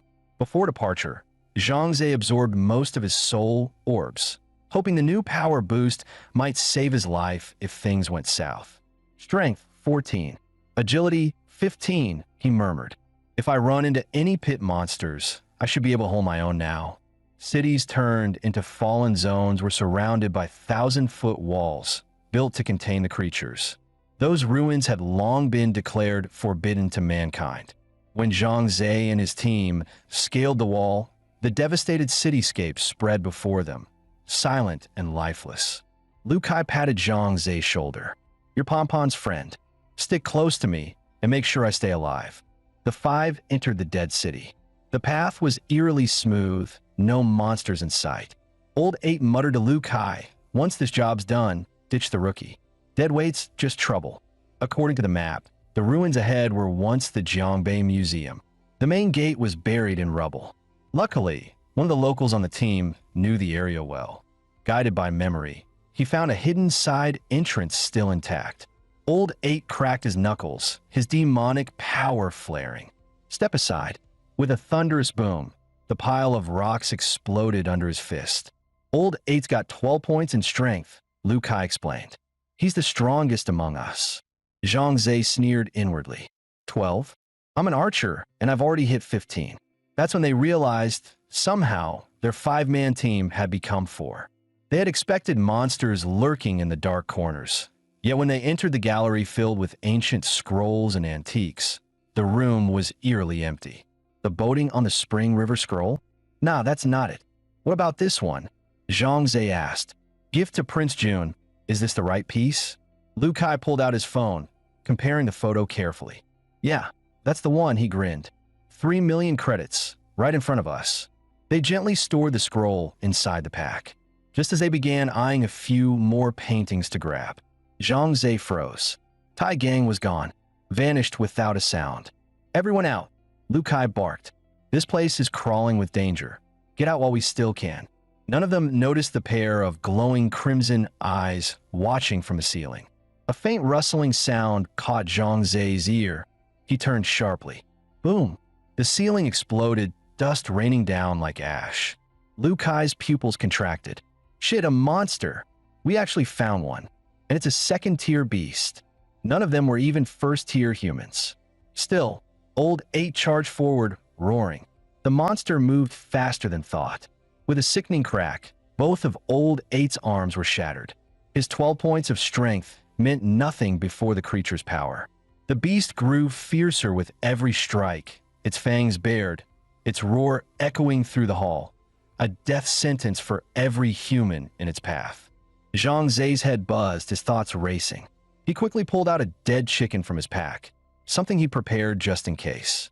With all his strength, he hurled it toward the monster, praying it might buy them a few seconds. The second-tier beast only turned slightly, distracted for a heartbeat. It wasn't enough. The others couldn't escape in time. Ah Huang drew his pistol and fired wildly at the creature. Old 8 yanked the pin from his grenade, ready to take it down with him. Liu Kai, take care of our families, he shouted. Liu Kai covered his face, guilt tearing through him. He was too weak, utterly powerless to help. Grabbing Zhang Zhe by the arm, he dragged him toward the exit, desperate to save at least one of them. They burst out of the museum at last, only to freeze at the sight before them. That monster wasn't alone. Surrounding the museum were 4 of them, all second tier, all hunting. Liu Kai shoved the scroll into Zhang Zhe's hands. Zhang Zhe, take it. Go. Trust me, I'll sell it. I'll make the money, and I'll look after Pan Pan. I promise. Liu Kai pulled out his S6-86 shotgun, his eyes burning with reckless hope. Maybe he could blast the second-tier beast into a sieve. But the pellets barely pierced the monster's fat, bouncing off its hide like sparks off steel. He kicked off hard, dodging a massive punch that shattered the floor beside him, and scrambled to think of something. Anything. Sliding across the debris, he dove into the monster's blind spot. Click! He bit the pin off a grenade, then hurled it straight at the creature's skull. The explosion burst into dazzling fire, hope in the shape of flame. But as the smoke cleared, that hope turned to horror. The beast still stood, unscathed, baring its fangs. Liu Kai turned, stunned, just as the monster's hand closed around him. Like tossing trash, it flung him aside. Boom! He crashed into the wall, blood spilling from his lips, body limp and broken. Regret came too late. The monster's claw was already descending toward his chest. And then, Zhang Zhe moved. The moment the claw struck, he dashed forward with 15 points in agility, blinking in front of Liu Kai in a blur. He clenched his fist and swung upward at the towering beast, 10 times his size. Fist met claw. A thunderclap roared through the hall. With 15 strength, Zhang Zhe unleashed a ton of force, sending the monster flying. Liu Kai stared, speechless. Zhang Zhe, your strength. How was that even possible? You can actually fight a second-tier monster? Zhang Zhe flexed his wrist, calm and focused. I'm fine, but going head-to-head isn't smart. If all 4 of those beasts join the fight, we won't stand a chance. Liu Kai nodded, panting. Relax. Monsters in the pits follow one rule. They never interrupt another's hunt, unless that beast gives up first. But just as Zhang Zhe was about to use his speed to dance around the beast, a slender foot suddenly stepped onto his back. From thin air appeared a woman, an agent, with a rose tattoo curling along her arm. Her fair skin glowed faintly pink under the lights, her leather suit tracing every curve of her body. She moved so fast she left shimmering afterimages, the kind that made it impossible to look away. Despite her graceful frame, her body could unleash over 2 tons of force in a single strike. Her movements were pure art, each dodge perfectly timed, each motion precise and fluid. Then with one sharp kick from her long, powerful legs, the second-tier beast's skull shattered, like a walnut crushed in a single blow. "Kid," she shouted, her voice sharp and commanding. "Take my friend. Get her out of here." Zhang Ze blushed furiously, words catching his throat. At that moment, a roaring off-road truck skidded around the corner, tires kicking up dust. The woman stood her ground, holding the monsters off so Zhang Ze could climb aboard. After smashing the last beast aside with a spinning kick, she vaulted into the truck in one fluid motion. "Go! Full speed now!" The engine screamed as the truck accelerated, tearing past the monster pack in a storm of gravel and smoke. Zhang Ze looked out the back window. The beasts were still chasing, their roars echoing like thunder. The driver's face went pale. "Boss, if those things reach the city walls, if they hit Tianfeng City, it's going to be a disaster." The woman hesitated for a moment. She knew the plan made sense, but how could they lure the monsters away? Then her eyes flicked toward Zhang Ze. An idea sparked. "I've got it. Kid, stop staring. If you don't want to die, get up here and help me," she shouted, popping open the car's sunroof. From her belt, she pulled out a mysterious pack. Half kneeling on the passenger seat, she tossed the bag to Zhang Ze, her leather suit stretching as she moved, making both men in the back seat forget to breathe. "Hey kid," Lu Kai barked. "Quit gawking and start throwing. Don't let her save you for nothing." Inside the bag, flash grenades. Dozens of them. Zhang Ze pushed the sunroof open wider. Side by side, he and the woman hurled the grenades behind them. Blinding bursts lit up the night sky, dazzling the monsters and buying them precious time. The driver called out, "Kid, what the hell are you doing in the fallen zone? Trying to get yourself killed?" Before Zhang Ze could answer, Lu Kai cut in. "We didn't do anything. Just came to pay respects and ran into bad luck." The woman clearly didn't believe it, but she said nothing that, if anything, her smirk suggested admiration. "Kid," she said, her tone softer now, "you're sharp back there. I like that. But listen, don't ever come back to the fallen zone again. Unless you're a demon realm elite, you'll just lose your life and your money." Zhang Ze couldn't argue. He just nodded, embarrassed. She drove them back to the city wall, and Zhang Ze half-carried the wounded Lu Kai back into Tianfeng. But amid all that chaos, the priceless painting from the museum was gone, vanished without a trace. After dropping Lu Kai at the hospital, Zhang Ze started home. Then, by accident, he bumped into a man carrying a painting case. The guy was bundled up head to toe, but his build was hauntingly familiar. Zhang Ze turned sharply. His psychic sense whispered the truth. "It's him." He froze. That honest, simple-minded Tai Gang had been the traitor all along. Zhang Ze wondered, where was the man headed with that painting case? He followed at a distance until Tai Gang slipped into an empty alley. Tai Gang fished out his phone and whispered into it, "Boss, are you in position?" In that instant, Zhang Ze realized the truth. This coward would sacrifice brothers he'd fought with for over a decade just to claim the bounty alone. Two figures stepped into the alley, a scar-faced bald man and a well-dressed high society boss. "Fat man, did he bring the item?" the scar-faced man asked. Tai Gang, his face slick with shame, produced the case. "Here it is, gift to Prince Jun." The boss unrolled the scroll and inspected it closely. It was genuine. "You sure have a black heart," the scar-faced man sneered. 3 million on the line, and you'd betray your brothers." One of the bodyguards opened the security box they'd brought.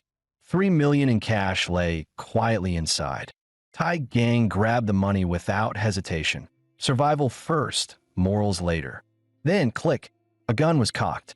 The bodyguard pressed the muzzle to the back of Tai Gang's head. Sweat ran cold down his spine. "Boss, what are you doing?" Tai Gang stammered. His pupils dilated as realization hit. The bodyguard didn't hesitate. A single round punched through his brow. "You said it yourself," the boss murmured. "No backbone, no place to stand."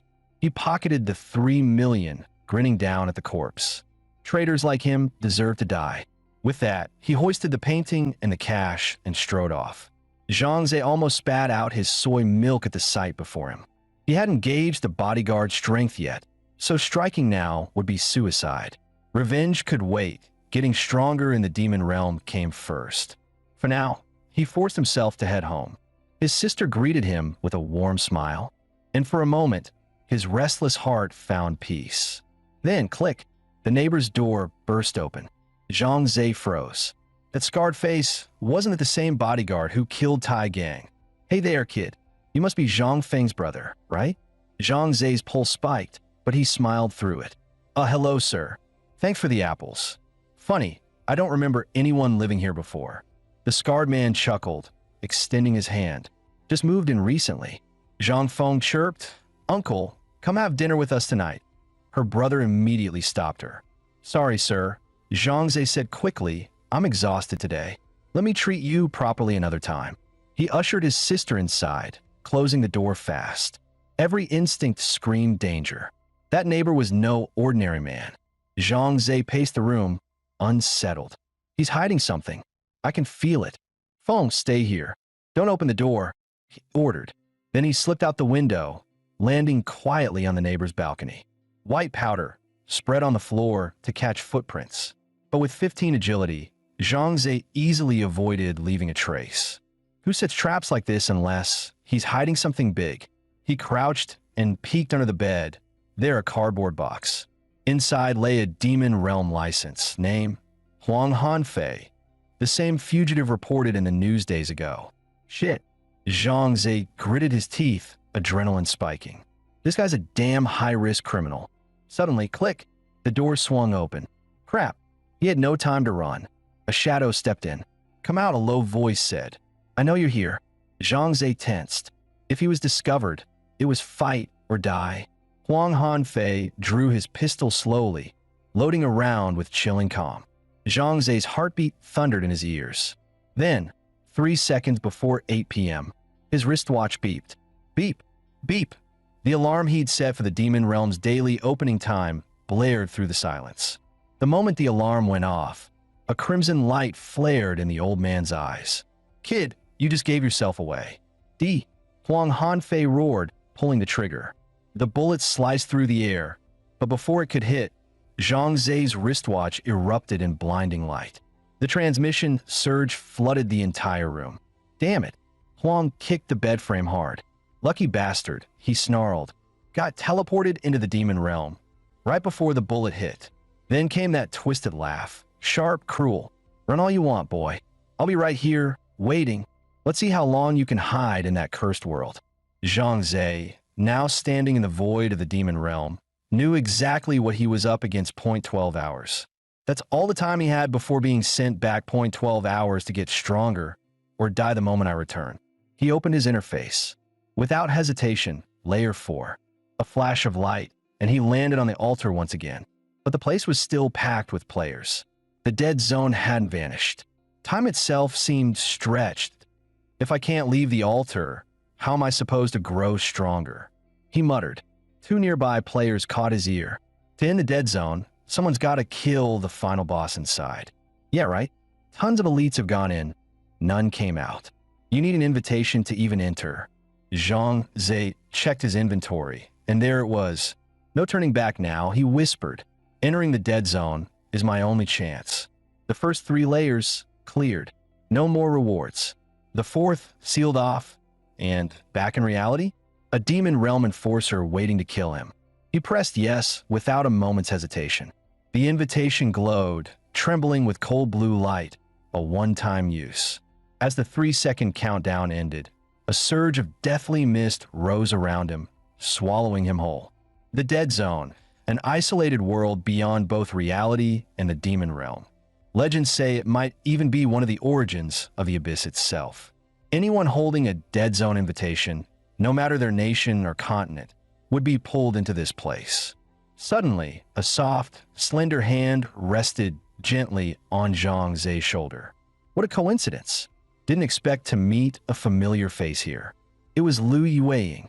She looked even more radiant than before, her figure subtly refined since their last encounter.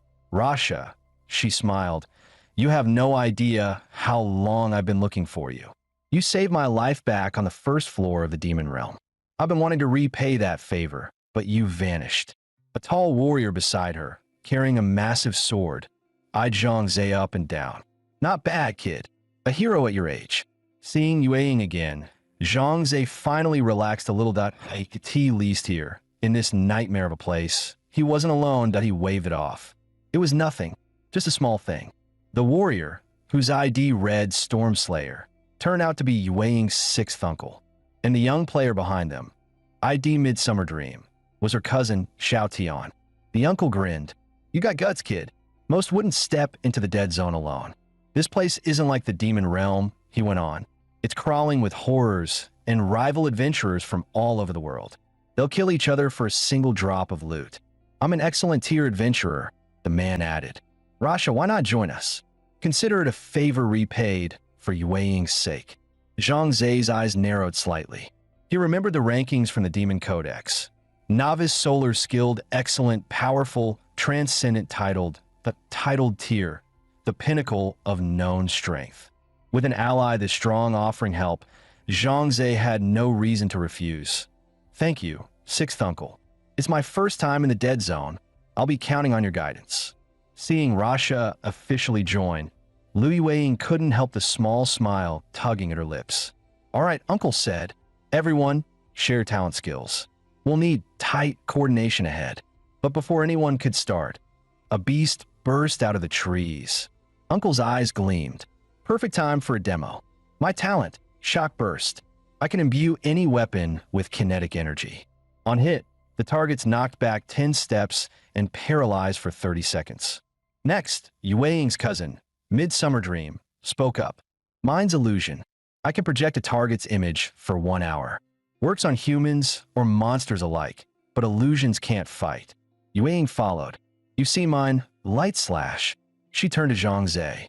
What about you, Rasha? Zhang Zhe's eyes flickered. They'll find out eventually. Might as well show them now. A glowing summoning circle appeared beneath his feet. Magic surged from his hands, forming a swirling blue vortex. With a flash, a shield goblin from the third floor of the demon realm appeared right before them. My talent is summoning. I can call back monsters I've defeated to fight by my side. He kept the deeper details to himself. Uncle nodded thoughtfully. Now that's interesting. Summoning beasts that obey every command. Never heard of such a skill. Wonder what your limit is. Enough talk, he barked. If we don't move now, someone else will take that boss. As they hurried on, Zhang Zhe asked, Uncle, are dead zone monsters different from those in the demon realm? Quite different, Uncle said, keeping his eyes forward. It's an isolated dungeon. Drops include neutral soul, orbs, and sometimes rare, high-tier gear that if luck's on your side, one item could fetch millions on the market. This trip's really for Yue Ying and Xiao Tian, to let them learn firsthand. Then boom, a deafening explosion shook the ground ahead. Smoke rose over the village, and to their shock, the ones fighting weren't monsters but humans sprouting bone spikes from their flesh. These aren't monsters, Uncle muttered, his eyes narrowing. They're villagers controlled by something. Forget fighting them all. Our goal's the boss. But as they ventured deeper into the village, unease began to sink in. Every house looked identical. Same doors, same lanterns, same cracks in the walls. It was like walking inside a looping illusion. Zhang Zhe suddenly stopped. Wait, that mark! The sound of growling came from every direction. Then, crash! The doors burst open. Several villagers rushed out, faces pale, eyes empty, walking corpses. But the footsteps kept coming, more and more. Within seconds, the number of undead had multiplied fivefold, surrounding them. Formation. Uncle barked. I'll take the front. Yue Ying, cover our rear. Xiao Tian, Rasha, center position. Fight and move. Don't get split up. The village chief's roar ripped through the fog. From the rooftops and alleyways, the undead charged, claws outstretched, moaning like beasts. Summon now, Zhang Zhe shouted. A summoning circle lit beneath him. Two allies appeared, a stone-throwing goblin and a shield goblin. Behind him, Xiao Tian gripped his orb, trembling uncontrollably. But Zhang Zhe froze. Even elite goblins were being torn apart in one hit. The undead swung their spike clubs down. Back! Uncle roared, his sword igniting with aura .1 flash. One strike, and the creature split clean in half. Uncle sighed inwardly that he had expected Rasha, who'd once saved Yueying, to be powerful, but now he wasn't so sure. The last zombie villager fell with a dull thud, and the sky turned pitch black. Thunderclouds swirled like a living storm. A lightning bolt, thick as a serpent, crashed down from above, striking Uncle square in the chest. "Well, we meet again," Da Xiaoman, a voice, sharp and mocking, echoed through the storm. It was Dr. Mysterio, an elite mage from the kingdom of An, speaking perfect Chinese. His crimson staff glowed with killing intent. Lightning gathered, pulsing like blood through veins. Paralyzed, Uncle could only take the full hit.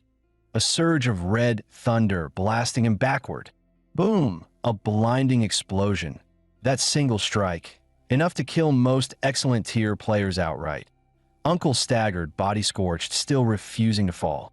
"Sorry, Wang," he whispered hoarsely. "I've dragged you and Rasha into my mess." But the enemy wasn't alone. Three excellent tier 4 players emerged from the storm. A female elf archer. Her arrows shimmered, tracking targets midair. A giant named Harrison, the team's tank. Yet his brute strength was the deadliest of them all. Protecting Yueying and Xiao Tian, Uncle pulled out his last resort, the vitalization potion. Once consumed, it granted 30 seconds of immunity to all debuffs, but increased incoming damage by 20%. Yueying's heart sank. She knew what that meant. If Uncle drank it, he was ready to die fighting. "Yueying," Uncle shouted, voice hoarse yet firm. "Take them and fall back now. No arguments. I'll hold them off." But the elf archer had already drawn her bow to full tension. 3 arrows locked onto their hearts. She released.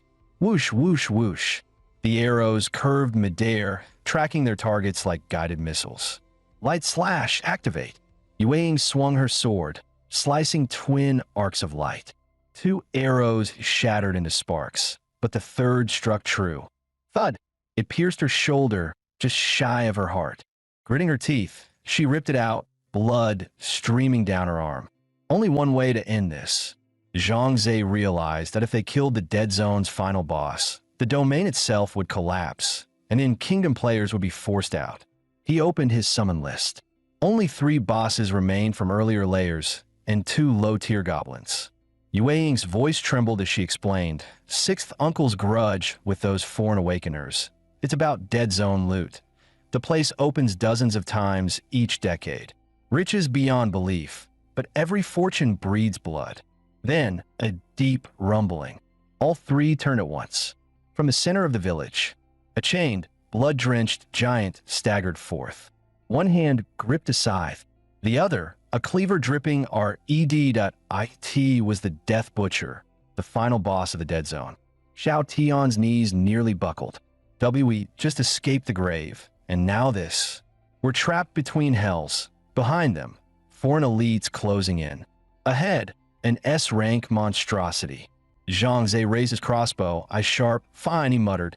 "Then we kill the boss, and end this hell ourselves." Zhang Zhe wasn't bluffing. He had a plan. Step 1. Keep those foreign adventurers from interfering once the boss fight began. The task, surprisingly, fell to the least impressive of their team, the timid mage Xiao Tian. "Actually," Zhang Zhe said with a grin, "your illusion spell is our key to victory." "You sure that's not just a pep talk?" Xiao Tian frowned. Meanwhile, on the enemy's side, Chaos. Where's that guy, Furious Wind? He used a random teleport scroll, muttered Dr. Mysterio. Didn't expect him to have one of those. Cost tens of thousands on the market. Doesn't matter, Harrison sneered. He had 10% HP left. He'll teleport straight into a monster nest and die instantly. But then, a heavy wave of death energy surged across the ground. The air itself grew cold, suffocating. A massive silhouette emerged from the fog, the Death Butcher. What the hell? The boss spawned right on top of us. Dr. Mysterio's shock twisted into greed. Perfect. The biggest prize in the Dead Zone, right in front of us. I heard killing the boss guarantees an S-tier drop, the elf archer said, smiling hungrily. Then I'll take the first shot. She drew her bow, arrow storm.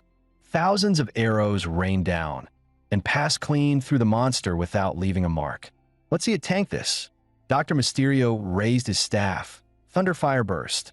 The spell struck, blinding, deafening, but again, no damage. The Death Butcher didn't even flinch. Impossible, the doctor whispered. A nullification skill? Immunity to all physical and magical attacks? That shouldn't exist. But every second of their panic was being broadcast through a scrying orb hovering before Zhang Zhe. Come on, you two, Xiao Tian urged. My illusion's only good for 1 hour.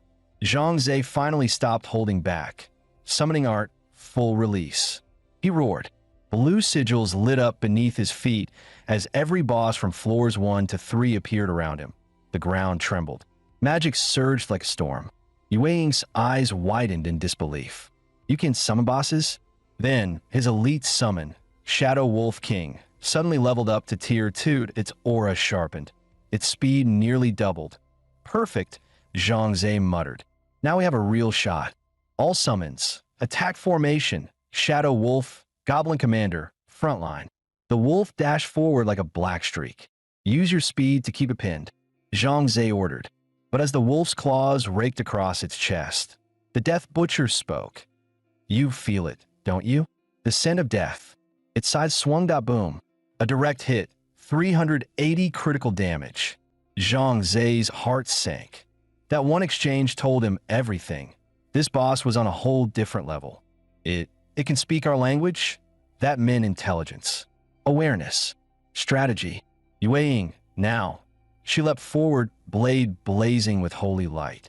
Zhang Zhe summoned Poison Spider. Webbind, sticky silk shot out, trapping the butcher mid-motion.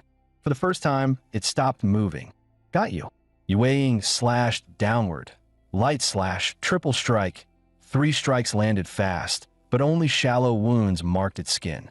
Support fire, Zhang Zhe commanded.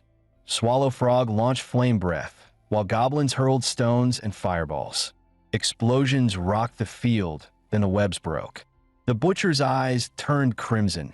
It ignored everyone else, charging straight at Zhang Zhe. Damn, it's targeting me. The goblin commander jumped in front of him. Bone splitter. The butcher roared. Its cleaver struck through the goblin's chest. 300 damage. Don't touch him. The shadow wolf lunged, unleashing Shadow Rend. Chain slash. But the butcher countered instantly. Another bone splitter. Critical hit. 600. Blood sprayed. The wolf collapsed, fading into blue particles. Gone. Zhang Zhe's heart tore apart. His longest companion, the Shadow Wolf King, was gone. But there was no time to grieve that if they didn't end the Death Butcher now, everyone here would die. In Xiao Tian's illusion, the fake butcher was already flickering second from collapse. Focus. Zhang Zhe forced himself to breathe, shoving the pain down. Focus and fight. Poison Spider, Webbind. Hold it for a few seconds. That'll give Swallow Frog enough time to launch a fireball. Once it hits, the butcher will stagger. Then we go all in. Yue Ying understood immediately. Light slash go. Her blade gleamed, slicing through the air in radiant arcs. Fireballs and holy light slammed into the monster. Its HP dropped fast, down to 1/3. Then, crimson light burst from its chest, passive triggered. Everyone froze. The air felt heavy. Suddenly, the butcher turned and ran away. A disgusting, wet chewing sound followed. Zhang Zhe's eyes widened. No way, it's eating corpses. The boss's passive, Blood Feast, was restoring HP 2% per second. We can't let it heal, Zhang Zhe shouted. Same plan. Hit it hard while it's distracted. All ranged units. Fire at will. In the next instant, a dazzling light burst out from the cold, dark domain of death. Yet the Death Butcher wasn't finished. Its health had recovered just in time. Zhang Zhe quickly ordered the Poison Spider to cast Webbind again. The moment the boss was restrained, Lui Wang's light slash finished cooling down and was unleashed in a flash. Right after that, the Goblin Commander regained its senses and swung hard with a whirlwind slash aimed straight at the boss. Lui Wang cried out in triumph, sensing victory at hand. The next fireball exploded right after. Everyone except Zhang Ze landed massive hits. Finally, Zhang Ze drew his bow to the limit and fired, the arrow piercing the boss's brow with a minor critical strike. Yet that tiny blow was enough. The boss's health bar hit 0. The Death Butcher collapsed before Zhang Ze, its twisted face frozen in unwilling rage. At the same time, Xiao Tian's illusion faded away with the boss's death. In the next instant, a global announcement flashed before every adventurer's eyes. Congratulations to player Raksha for defeating the domain of Death's boss, the Death Butcher. As the corpse faded away, a pile of brilliant loot scattered across the ground. Zhang Ze's eyes gleamed as he reached out slowly, hand trembling toward a bow among the spoils. It was an S-grade Bloodbane longbow, whose special effect converted 10% of a user's dealt damage into self-healing. Some adventurers had roamed the domain for decades without ever completing a single S-grade set. Yet Zhang Ze, only 3 days into his journey, had just earned his very first S-grade weapon. The bow itself seemed to thrum with hunger for blood. Perhaps its power was tied to the Death Butcher's bloodlust passive. Along with the bow came 16 high-tier neutral soul orbs, a random teleport scroll worth tens of thousands of dollars, and 4 bottles of potent recovery brew. Zhang Ze kept the scroll, the bow, and 8 orbs, giving the rest to Lu Yuwang. Lu Yuwang waved her hand. "Raksha, you did the most. I can't take that much." Zhang Ze smiled. "Don't hold back. We beat that boss together." Just then, angry shouts erupted in the distance. "Despicable Daxia scum. So you've been hiding here?" The foreign adventurers snarled. They'd been tricked by the illusion and wasted a full hour. Xiao Tian trembled, his face pale. 3 elite adventurers. They're tougher than the Death Butcher. Zhang Ze glanced at his injured summons and made up his mind. Time to teleport out of the domain. Then Lu Yuwang stepped forward, eyes burning with fury. "They killed my uncle," she said. "No matter what, it's blood for blood." Cowardly Xiao Tian turned away, muttering his goodbye. He wasn't planning to die here. Zhang Ze watched her, worry written across his face. "Raksha, she said firmly. "This is my fight." But Zhang Ze raised his hand and summoned his magic. "Your grudge may not be mine, but with me and my summons, we might actually win. Don't play dead, get up." He roared as dark energy rippled outward. The Death Butcher rose once again, reborn under Zhang Ze's command. The 3 foreign adventurers froze, stunned. What? How can a domain boss respawn after death? Worse still, the resurrected Death Butcher wasn't attacking the Daxiao players. It was charging straight at them. Tears welled in Lu Yuwang's eyes. "Uncle, I'm avenging you." But right then, her communicator buzzed with a message. "Yuwang, I'm alive. Xiao Tian told me what happened. Leave the domain now. Those 3 foreigners are no joke." Lu Yuwang's eyes widened in joy. She quickly told Zhang Ze the news. She then exited the domain and arranged to meet him later. Back on the 4th floor of the domain, Zhang Ze smirked. "That woman, honestly, I don't even know what to say." At that same moment, the Death Butcher blocking the 3 foreigners vanished, leaving them dumbfounded. Zhang Ze reappeared on the 4th floor of the domain. Together, he and Lu Yuwang reunited with her uncle. After hearing Xiao Tian's report, the old man patted Zhang Ze's shoulder with a grin. "Raksha, you really are something else. I misjudged you." He turned and glared at Xiao Tian. "You coward. Learn something from Raksha, will you?" Then he pulled Zhang Ze aside. "Our Lu family's pretty reputable, you know. Yuang's 18 and never had a boyfriend. You two are about the same age. Keep in touch, eh?" Yuang's face turned scarlet. "Uncle, you can't just say that." Seeing her embarrassment, the old man burst out laughing. All right, I'll stop teasing." Zhang Ze turned to the old man. "Senior, there's something I need to ask you. How can I defeat a domain master?" He hadn't forgotten the real-world threat, Huang Hanfei, the armed fugitive waiting for him to return. The old adventurer explained.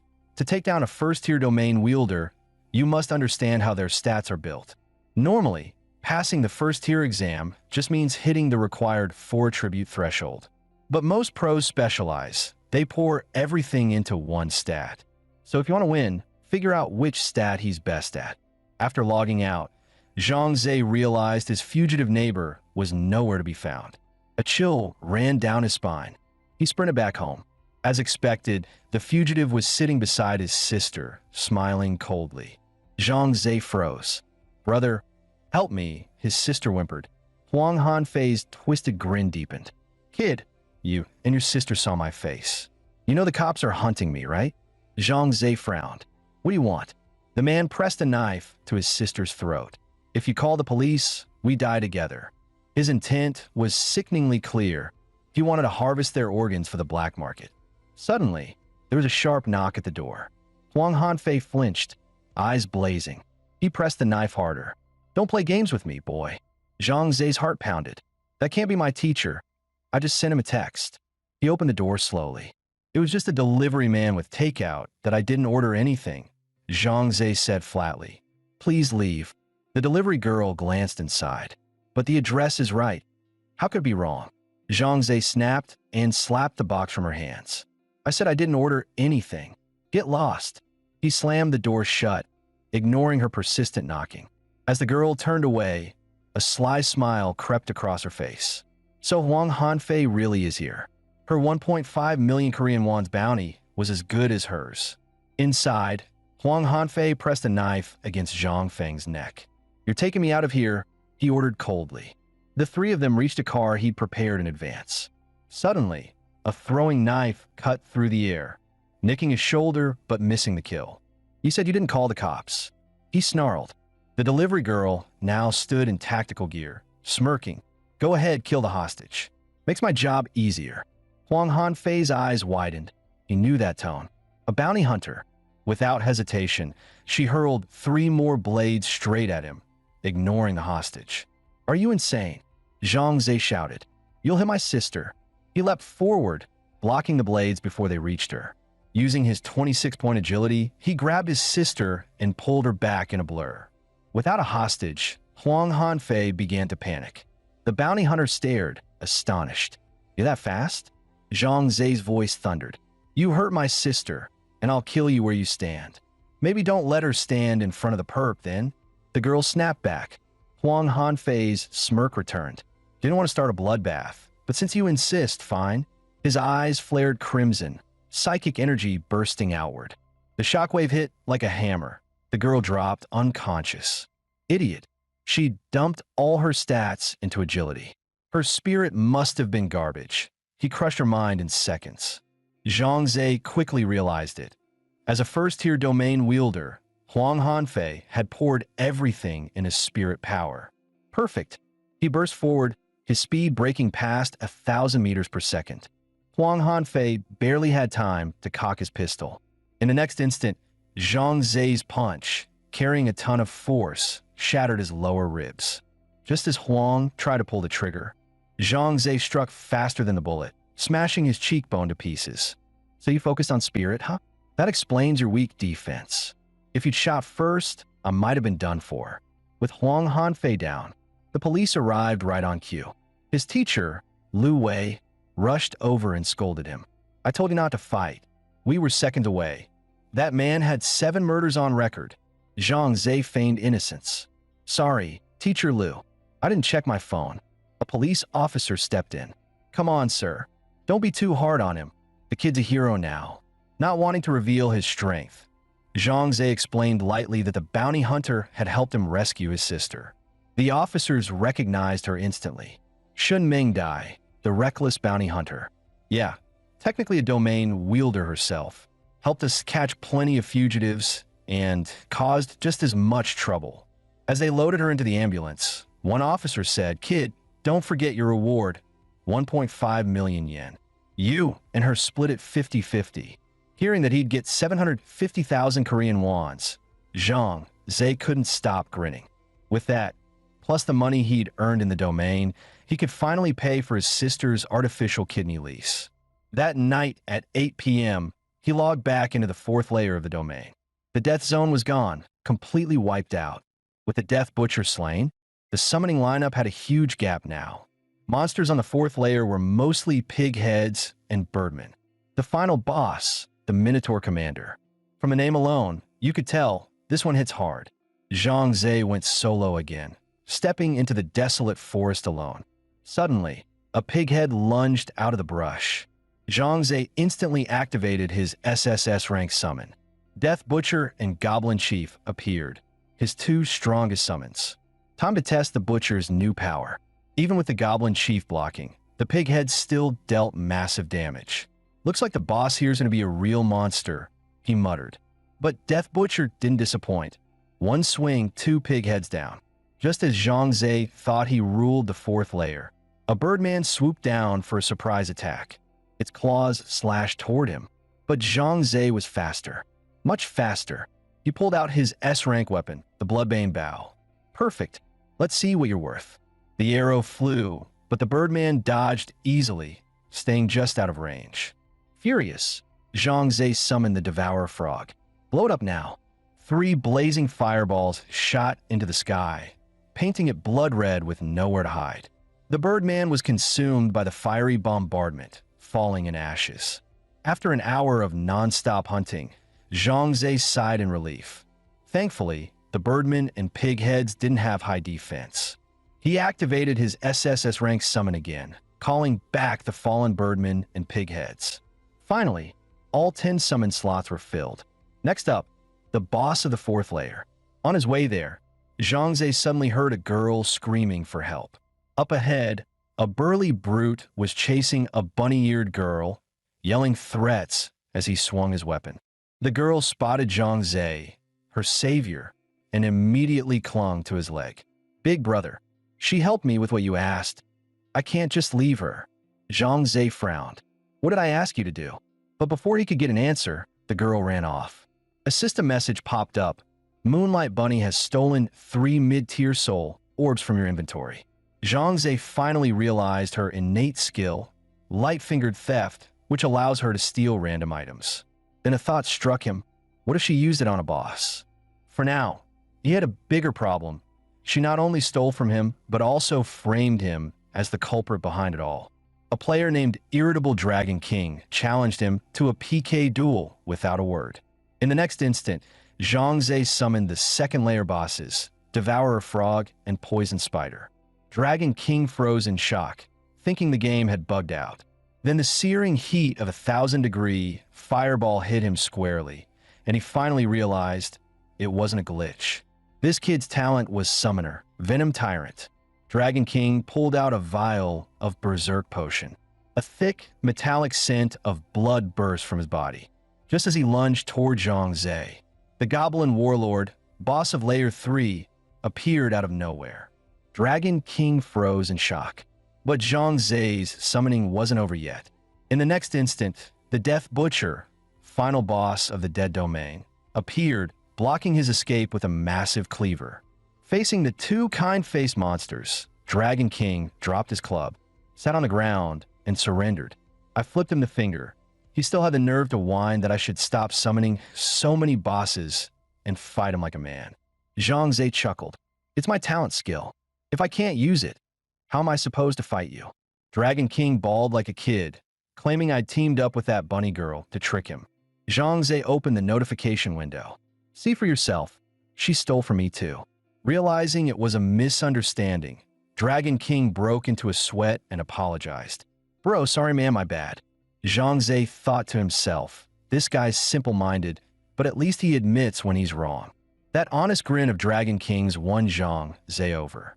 They shook hands, added each other as friends. Enemies turned buddies. Dragon King waved goodbye. A few teammates were waiting for him to hunt another boss. Zhang Ze opened the Layer 4 map. It looked just like a maze. He wasn't far from the boss spawn point now. Then a familiar scream for help echoed from ahead. It was Moonlight Bunny, the little thief, and she was in big trouble. The Minotaur Warlord swung its giant axe down on her, making the girl cry in sheer terror. Behind the boss, a pighead monster spoke human words. You deserve this, thief. Turns out, it was a player in disguise. Sure, she'd stolen things, but that was no reason to kill her. Zhang Ze drew his blood curse bow and fired. Then he unleashed all 10 of his summoned creatures. Under their relentless onslaught, the boss was driven to the ground, its once overwhelming power completely crushed by Zhang Zai's army of summons. The pighead player froze in shock. He'd never seen a talent skill like that before. His disguise? In front of this player named Raksha, it was nothing but garbage. Fine, Raksha. He'd remember that name. That stupid bunny. Since some fool's willing to protect her, I'll let her live this time. The next moment, a wave of heat over 1,000 degrees erupted from the Minotaur warlord's body. Its HP bar dropped straight to 0. The boss's form burst apart into pure energy. System notification. Congratulations. You've defeated the Layer 4 boss, Minotaur Warlord. Tons of soul orbs dropped, though Zhangze lost one pig-head summon in the process. Moonlight Bunny walked over, her face full of guilt, handing back the stolen soul orbs. Thank you, big brother. I was wrong. Yang Shimitarais. Good. Just don't steal from anyone again. After the bunny girl left, Zhang Zai looked at the ground. Stop playing dead. Get up. The Minotaur Warlord, boss of Layer 4, rose again, revived as Zhang Zai summoned. The gate to Layer 5 opened, and after saving his progress, Zhang Zai logged out and returned to the real world. The next day at school, he overheard classmates talking about the Dawn organization. They'd pinned a massive bounty on the forum. When he checked it, Zhang Zai's eyes widened. The bounty target's ID was Raksha. His ID, 5 million in cash. His face darkened. So that's what Death's Kiss meant when he said, even in death, I won't let you live in peace. Looks like it's time to build a real team. Sixth Uncle, Moonshadow, and Dragon King. They might just be the allies he needs. Back home, Zhang Zai loaded his save and logged into the 5th layer. The moment he appeared, he could feel dozens of eyes on him. The floor was packed with players. Because of the bounty, the name Raksha had become a target. If he walked out of the altar carelessly, they'd attack on sight. He glanced at his summon list. Better head back to Layer 4 and build a treasure army. That move completely threw off the hunters camping on Layer 5. Once he teleported down, he kept to the shadows. Still, someone spotted him. And there she was again, Moonlight Bunny. She grabbed his leg, pleading, Big brother, please help me. I have to reach Layer 30. I don't want to steal anymore, but I need money so badly. Zhang Zai sighed. He was weak against that tone. Feeling her desperate grip, he said, all right, I'll help you. The bunny handed over all her gear and materials, everything of value she had left.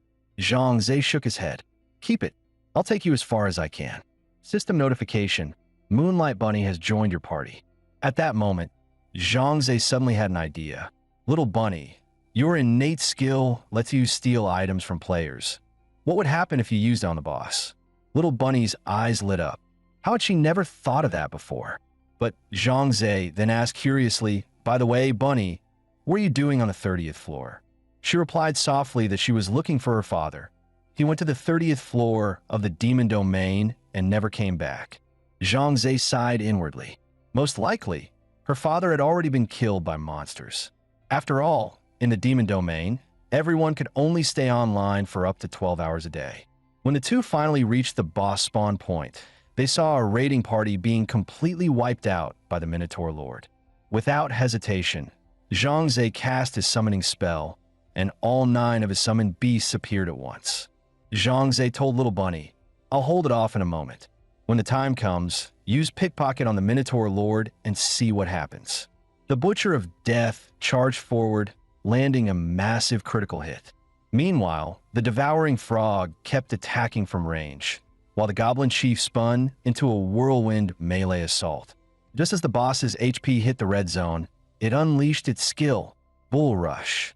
Zhang Zai sensed the perfect opening and ordered his Poison Spider to cast Webbind, trapping the nearly max-leveled Minotaur. The control lasted a full 90 seconds. Bunny, your turn, Zhang Zai shouted. Little Bunny immediately cast Pickpocket on the boss. A new item appeared in her hands, a hard bullhorn. Whoa, it actually works on bosses, but its purpose was still unknown. The boss went berserk with rage, but couldn't touch her. Because Zhang Zai stood right beside her, no monster dared to make a move. Don't hold back, Bunny. Steal everything you can. Normally she used her skills sneakily, but this time she did it openly. Congratulations. You've obtained Cowhide.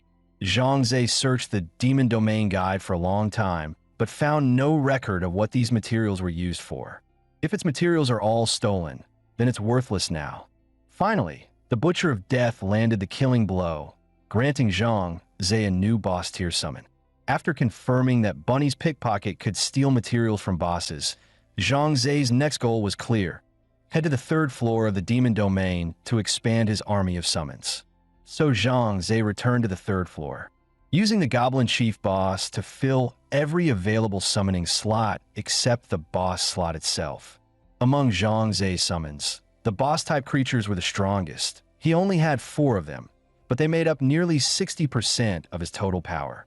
When Zhangze arrived on the 5th floor of the Demon Domain, he immediately contacted Liu Yueying's 5-man team, and to his surprise, found out that Dragon King was one of his fixed party members. Zhangze mentioned that the Dawn Guild had placed a 5 million bounty on him. The little princess's eyes instantly sparkled. Brother Rakshasa, better to keep the reward within the family. Why not let me claim it? Dragon King scolded her. Didn't you just take a 1.5 million bounty a while ago? Don't remind me. Half of it was snatched by some guy named Zhangze. That's when Zhangze finally realized this little princess was actually the bounty hunter Shin Mingdai, who had hunted down Huang Hanfei. Dragon King quickly changed the topic. Brother Rakshasa's talent is insane. His summoning spell can even call forth bosses.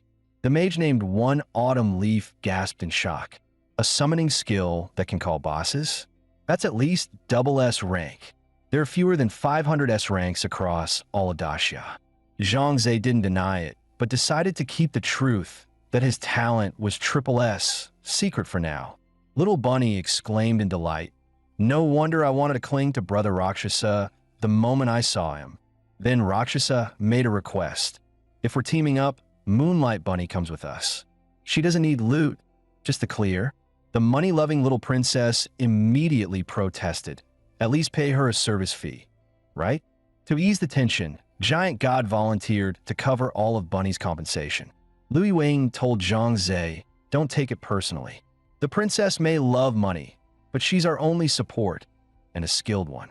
Giant God then said with excitement, since everyone's here, let's take down the 5th floor boss, the Black Fin Wizard. With Brother Rakshasa joining, we're guaranteed to win. The monsters on the 5th floor were far stronger than those on the previous ones. Even Liu Weiying's elite team had been stuck there for months. As they cleared out the mobs on the way to the boss spawn, Zhangze finally got the chance to learn about his teammates' abilities. The tank, Giant God, was an S-rank talent user with the skill Defense Aura, which boosted teammates' defense by 50% within a 3-meter radius, allowing the main attackers to go all out without fear. The first type of monster on the 5th floor, the Tide Shifter, didn't deal much damage but had insane healing. It could restore a huge chunk of HP in one go. The second type, the Wave Rider, had low defense but terrifying attack power.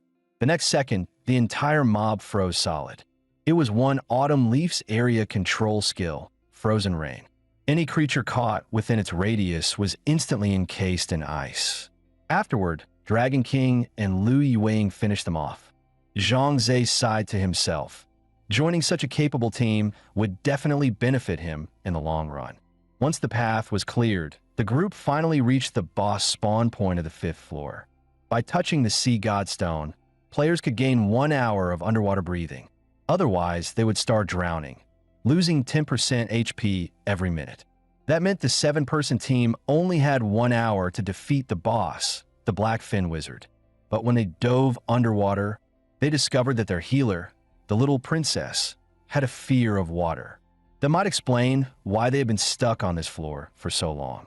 Just then, a group of battered players swam back from ahead. Their leader, Blackly Kuei, waved to Giant God. Brother Giant, they wiped again. The Black Fin Wizard's skills were downright brutal. It could summon 3 waves of minions for protection, teleport instantly, and fire Dark Slam, a spell that dealt massive damage and launched targets into the air. Its 3rd phase ability, Death Sacrifice, was a complete nightmare. Every time it was cast, the entire team lost 20% of their HP until total annihilation. Hearing that, Zhang Ze felt a chill in his chest. There seemed to be no real strategy. Did they really have to brute force their way through? Still, since they'd already reached the boss, he decided to observe its patterns and look for any weakness. The moment the boss spawned, the battle erupted. The seven-man team opened with Giant God's defense aura to take the front line. Once the mobs appeared, one Autumn Leaf cast Frozen Rain to control the field. Liu Yueying and Dragon King then stepped in as the main DPS. Zhang Ze wasn't idle either. He summoned the Devouring Frog and Goblin Chief, while the healer Little Princess provided steady recovery, keeping their damage flowing. However, Zhang Ze underestimated the fifth-floor monster strength. The Goblin Chief was quickly overwhelmed by the Wave Riders and fell in battle. When the Blackfin Wizard summoned its second wave of minions, the team stayed calm and cleared them flawlessly, taking almost no damage. Suddenly, the Blackfin Wizard blinked behind Dragon King, striking him with Dark Slam. 759 HP gone in an instant, leaving him gravely wounded. Zhang Ze panicked. It can teleport. In the next moment, Little Princess activated her S-Rank skill, Green Blessing, fully restoring Dragon King's health bar in an instant. Dragon King roared back, swinging his staff with full force at the Blackfin Wizard. But the boss blinked again, this time behind Liu Yueying. Another Dark Slam landed, a massive crit that sent her flying through the water. Fortunately, Zhang Ze caught her in time. Otherwise, she would have taken lethal fall damage. One Autumn Leaf seized the perfect moment and cast Frozen Rain again. The Blackfin Wizard froze solid. Dragon King swung his staff without hesitation. The blow landed as a critical hit, slashing the boss's HP straight down to 50%. But when the boss blinked again, it didn't attack. Instead, it backed away from the team. Giant God immediately reactivated his defense aura. As expected, the Blackfin Wizard had entered its third phase. Following their prearranged plan, Dragon King shouted, "Brother Rakshasa, time to move." Zhang Ze opened his summoning list and began calling forth his creatures without pause. The Minotaur Lord, the Butcher of Death, and the Devouring Frog all appeared to block the boss's third wave of minions. Yet this wave seemed smarter. They rushed straight toward Zhang Ze, sensing him as the true threat. In the next instant, the Butcher of Death swung his cleaver, wiping out all the Wave Riders at once. Zhang Ze's strategy was simple: fight with summons, sustain with summons.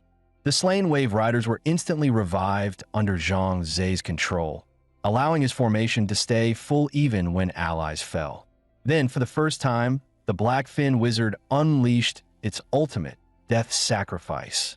It grabbed its own minions, draining every drop of their life force until a violent surge of dark magic exploded from a seabed. A massive AoE hit the team. Zhang Ze lost 815 HP in one strike. The rest of the squad coordinated flawlessly, using Frozen Rain and Blade of Light in sync, while Dragon King's Mountain Crushing Staff finished off the remaining monsters in record time. Zhang Ze knew it clearly. If they couldn't end this fight before their underwater breathing ran out, they were doomed. At the same time, the Blackfin Wizard unleashed its second death sacrifice. With the magic damage amplified by 40%, the explosion nearly wiped out the entire team.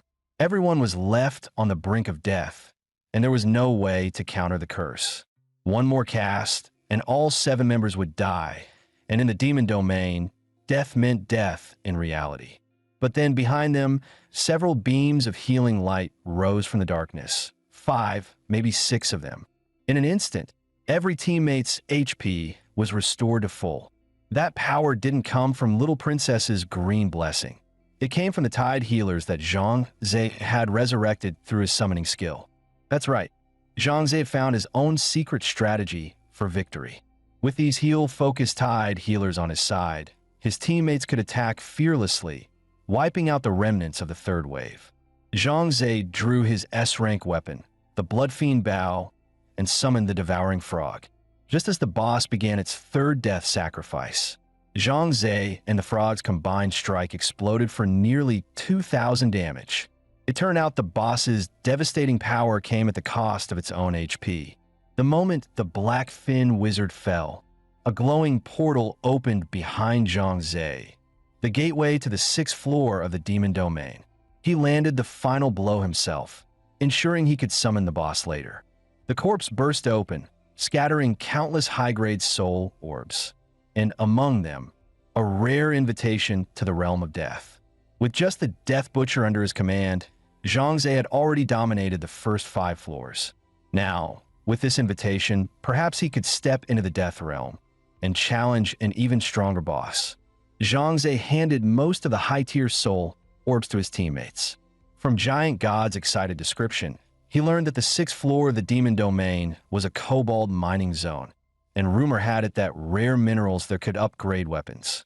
One player once stole a gemstone worth 6 figures, only to be chased by over 100 furious cobalt miners swinging their pickaxes. The gem turned out to be a special or used to enhance weapons, a rare material unique to the 6th floor mines. Zhang Zhe had only managed to steal the lowest grade one, but still sold for 10,000 credits.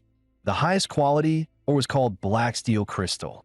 It could only upgrade S-Rank weapons, yet even a small shard was worth 500,000, its drop rate as rare as winning the lottery. However, to actually enhance equipment, players had to reach the 10th floor and find the Dwarven Blacksmith. The higher the gear's tier, the rarer the ore required. Some 6th floor monsters also dropped unrefined ore. The money-hungry little princess's eyes sparkled. If we dig up a few dozen pieces, we'll be rich overnight. But since everyone was still exhausted from the last boss fight, the 7-player squad decided to log in again tomorrow for a mining expedition. Still, the little princess was itching to find at least one black steel crystal. Zhang Zhe logged out of the demon domain, thinking he'd better rest. He had an award to claim in the morning. One by one, the party logged off. The next morning, Zhang Zhe went to the police headquarters, where officers awarded him the full 1.5 million bounty for capturing Huang Hanfei. In real life, the little princess, Shun Mingdai, showed up to claim her share. She pointed at Zhang Zhe's chest and said boldly, "Sure, I was hypnotized back then, but if it weren't for me, my sister would have been beaten to death by Huang Hanfei. I risked my life to save her. So yeah, I deserve this 75 grand. Everything else in this world is fake. Only money is real." Zhang Zhe couldn't help but pity her. What had this woman gone through to become so obsessed with money? Suddenly, a group of reporters rushed over to interview him. Thankfully, he kept his mouth shut. No one learned that his in-game ID was Rakshasa. By 8 that evening, Zhang Zhe logged back in. Checking his summoning list, he noted that though the Goblin Chief and Minotaur Lord were gone, the Wave Riders and Tide Healers made up for it nicely. Soon after, Shin Mingdai came online. Her affection toward Rakshasa had grown, though Zhang Zhe dared not reveal his identity. If she ever found out he was the same man, she might never treat him the same again. Moments later, Lu Yueying appeared, and the first thing she did was hand him her real-life phone number. If the others aren't around, she said with a smile, "We can duo together. After all, you're the top-ranked player on Bounty Island now." But the ever-straightforward Zhang Zhe simply tossed her number into the recycle bin. "Yueying, your contact code is your personal info. We don't know each other in real life. Let's just pretend I never saw it." Lu Yueying scoffed, turning away. "You caught me in your arms yesterday, and now you say we're strangers? Oof, jerk." Meanwhile, the other 5 teammates logged in around the same time, regrouping on the 5th floor of the demon domain. After a good night's sleep, Dragon King was bursting with energy. "Today, I'm digging this mine until there's nothing left."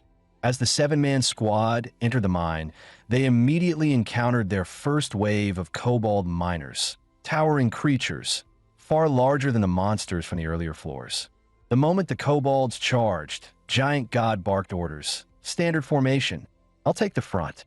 With that, he activated his defense aura. One autumn leaf handled crowd control with frozen rain. Dragon King flanked right, swinging his mountain-crushing staff.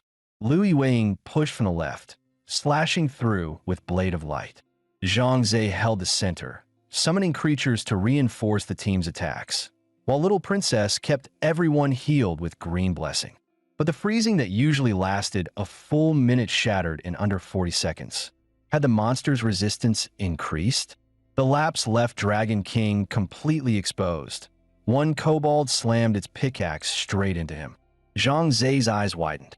Frozen Rain was an A-rank skill, yet it was already this ineffective on the 5th floor. It was clear now, without upgrading their weapons, advancing deeper into the demon domain would be suicide. Zhang Zai quickly summoned 3 Tide healers, joining Little Princess to spam healing spells, desperately keeping Dragon King and Lu Yueying alive. At last, one of the kobold miners collapsed under Lu Yueying's blade. The other one was locked on a giant god, who was barely hanging on. Even a tank like him was nearly one shot. The kobold's attack power was insane. Zhang Zai didn't dare summon the Black Fin Wizard.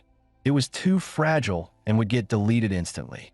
Instead, he pulled out his Bloodfiend Bow and unleashed fireballs from the Devouring Frog, blasting the second kobold miner to pieces. As they pressed deeper, Zhang Zai sent the Death Butcher ahead alongside Dragon King and Lu Yueying to clear the path. He soon realized these kobolds weren't just strong. Their HP pools rivaled early floor bosses. Fortunately, their loot and/or drops were just as rewarding. But before they could catch their breath, 2 more kobold miners spawned from the shadows. One Autumn Leaf instantly cast Frozen Rain to lock them down. Yet after so many battles, the team was drained. The freezing duration weakened again. Dragon King, once full of fire, was now swearing in frustration. Finally, the Death Butcher brought his cleaver down, thrashing blindly. It couldn't see a thing. Lu Yueying gasped. If we sell this info, we can make 7 figures easily. With the candle trick now in hand, Zhang Zai led his 7-man team straight through the tunnels, cutting down every monster in their path until they reached the boss spawn point. But to their frustration, another team had already gotten there first. The female team leader, watching from the sidelines, smirked the moment she spotted the Little Princess. Well, if it isn't Miss Shin herself. What's wrong? Still haven't paid off your family's debt? Humiliated but furious, Shin Mingdai clenched her fists. Even if her family had fallen, it wasn't this nouveau riche's turn to mock her. The woman sneered. Yeah, I'm filthy rich, so what? You used to have billions and look down on everyone. Now look at you, desperate. I swore I'd take back every shred of dignity you took from me. Then she turned to Zhang Zai's team. Leave Shin Mingdai. Join us. 10 million annual salary. Full S-rank gear for everyone. Shin Mingdai trembled with rage, but couldn't form a reply. Dragon King's eyes flared. Put that filthy money away before I lose my temper. Giant God chuckled. Who in our team needs your measly 10 million? Rejected, the woman snapped coldly. Fine. Then this boss is officially claimed by my fallen Swallow Squad. Dragon King nearly exploded with anger. The next second, a player named Western Hound drew his shotgun and aimed it straight at him. Dragon King tends to attack, but Zhang Zai stopped him. Don't. Look at their gear, all S-rank. Relax. I got a plan.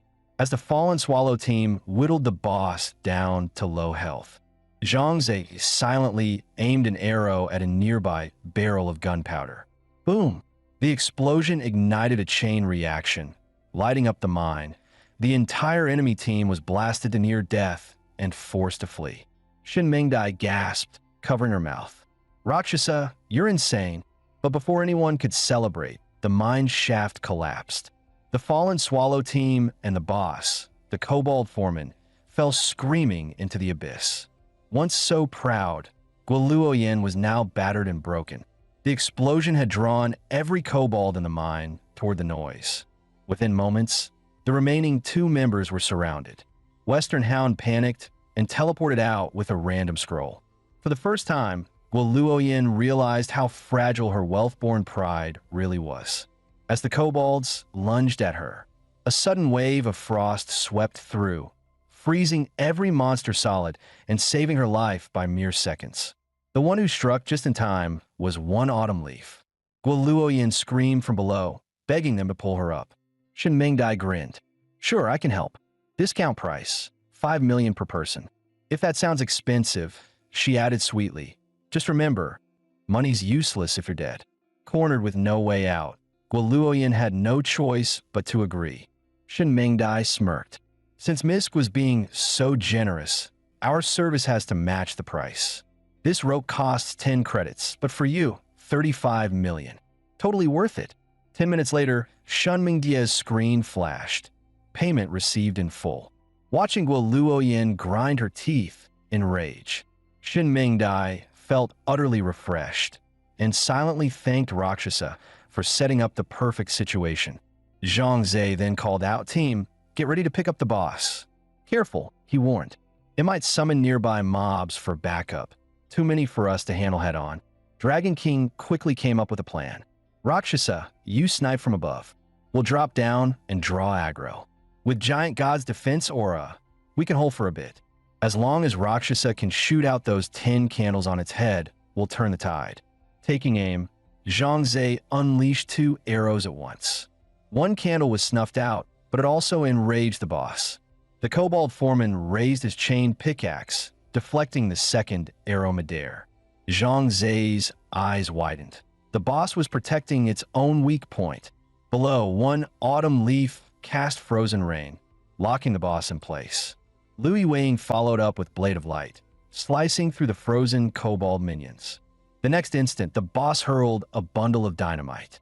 A direct hit would deal massive damage and stun anyone caught in the blast.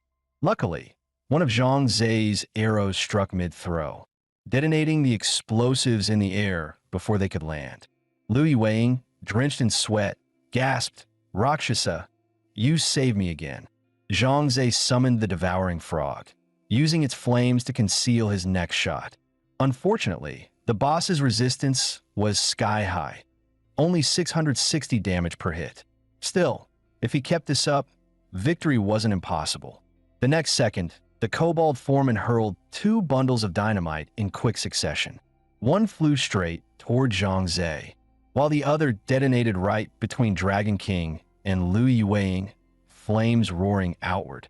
Giant God immediately shielded Shin Mingdai, their only healer. But the boss wasn't done. It pulled out 2 more bundles. "Wait, no cooldowns!" Zhang Zhe shouted. Taking the chance, he fired a perfect shot, snuffing out one of the candles on its head. The boss's vision dimmed again. Shin Mingdai cast Green Blessing, restoring Lu Yuwing's HP. Yuwing seized the moment. Her Blade of Light struck the weak point, dealing twice her usual damage. Dragon King's critical hit followed, stunning the boss. Meanwhile, the Devouring Frog's fireball was ready. Zhang Zhe loosed a flurry of arrows through the flames. The combined strike slammed into the Kobold Foreman, the team's strongest hit yet. But just as the boss's HP hit 0, its body began to glow red-hot. Giant God's eyes widened. No, he's going to self-destruct. In such a confined space, the blast would wipe out their mage and healer instantly. Without hesitation, Giant God charged forward, using his massive shield and body to pin the boss against the wall. Shin Mingdai barely had time to raise her hand. No chance to heal. Boom! A blinding explosion shook the cavern. The shockwave melted the stone around them. Even Giant God's immense defense might not be enough. Zhang Zhe leapt down without thinking, only to find the entire cave shrouded in smoke. Dragon King fell to his knees before the battered shield. "Boss, you idiot! Why'd you do that?" Then, the wall cracked open, and a hand pushed through. "Don't start crying yet. He's still alive." The team rushed over, shouting with relief. Giant God smiled weakly. "Didn't die, but my gear's dust. Check what the boss dropped." As the Kobold Foreman's body dissolved into light, hundreds of high-grade soul orbs glittered across the ground, alongside a rare black steel crystal, worth 6 figures, rarer than winning the lottery. Ever the money lover, Shun Mingdai immediately handed the black steel crystal to Giant God. "If you hadn't risked your life for us, one autumn leaf, and I would have been blown to bits." Zhang Zhe nodded. "Yeah, take it, big guy. You've earned it. Use it to upgrade your gear." Giant God chuckled. All right, I won't argue. Once my armor's repaired, we're pushing into the 7th floor." After saving their progress, the team prepared to log off and rest. But before Zhang Zhe could leave, Shen Mingdai stopped him in the dark tunnel. Rakshasa, meet me at the 6th floor altar in 30 minutes. Bring Dragon King. We're going to make some extra cash. Zhang Zhe smiled. Got it. I'll log off for now. See you in half an hour. Back in the real world, he thought his 10 million credits would be enough for some S-Rank gear. But when he opened the Demon Domain marketplace, he froze. Even a pair of S-Rank boots cost 300,000, and armor was 25 million. Still, those boots had a speed boost and 20% dodge rate. Considering he'd made 5 million off Little Bunny, spending 300 to keep her alive wasn't a bad deal. Then one listing caught his eye, an S-Rank necklace that permanently increased talent effects by 10%. For most players, that bonus was nothing. But for Zhang Zhe's SSS-Rank summoner skill, 10% meant summoning one extra monster. System message, you've purchased 2 items. They'll be equipped when you log back in. Checking the time, Zhang Zhe teleported back into the game. Shen Mingdia's side hustle idea had him curious. What kind of scheme was she planning this time? The 6th floor's mine was loaded with reforging ore. The monsters had already dug out 10 full tons. If they could haul it all out, they'd be rich enough to buy a full S-Rank set. But in Demon Domain, carry weight depended on strength stats. Dragon King said 1 sack weighed 2,000 pounds. No one could carry that alone. Zhang Zhe's strength stat was 16, enough to carry a ton at most, about 60 or chunks. Shen Mingdai, being a healer, could only lift 18. Dragon King, though a warrior, wasn't as strong as Zhang Zhe and could take 50. That much weight slowed them to a crawl. The mine was still crawling with kobold workers, so Zhang Zhe had to lure them away with his bow, while Dragon King handled them one by one. After an hour of fighting, the 3 finally cleared out every monster in the mine. Shen Mingdai suggested, let's sell what we have for now. We can come back later to mine more. Moonlight Bunny grinned mysteriously. Brother Zhang Zhe, I've got a surprise for you later. When the 3 returned to the 6th floor altar, they overheard players offering to buy ore. But they only wanted black steel, or everything else was worthless to them. A knight descended for the upper floor and barked. How many black steel pieces have you recovered? Young Master Chunfeng's been stuck on the 7th floor for days. If you delay his progress again, you'll lose your heads. The name Chunfeng made Zhang Zhe pause. That arrogant brat. He'd met him before at the Cloud Peak Clubhouse. Shen Mingdai waved it off. Forget them. We'll list ours on the marketplace and split the profits later. Just as Zhang Zhe was about to log off, Bunny called out, placing a gleaming chunk of black steel right in front of him. Little one, where did you get that? Turns out, while they were fighting earlier, Bunny had used her pickpocket skill on a kobold miner. She expected to steal hair or rags, but somehow pulled out an entire black steel vein. Since Rakshasa is helping me reach the 30th floor someday, this ore's my gift to boost your power. Zhang Zhe smiled and accepted the ore. Bunny logged off soon after. Guess I owe her one, he muttered. With this, or my S-Rank weapon should level up beautifully. The next morning, Zhang Zhe went to the hospital to find Dr. Yang, the man managing his sister's artificial kidney rental. Dr. Yang, can I pay 7 million now to buy 1 kidney permanently and settle the rest next month? Dr. Yang replied, next month we'll receive a new model. More advanced, but also more expensive. Zhang Zhe nodded. Then I'll wait. I want my sister to have the best.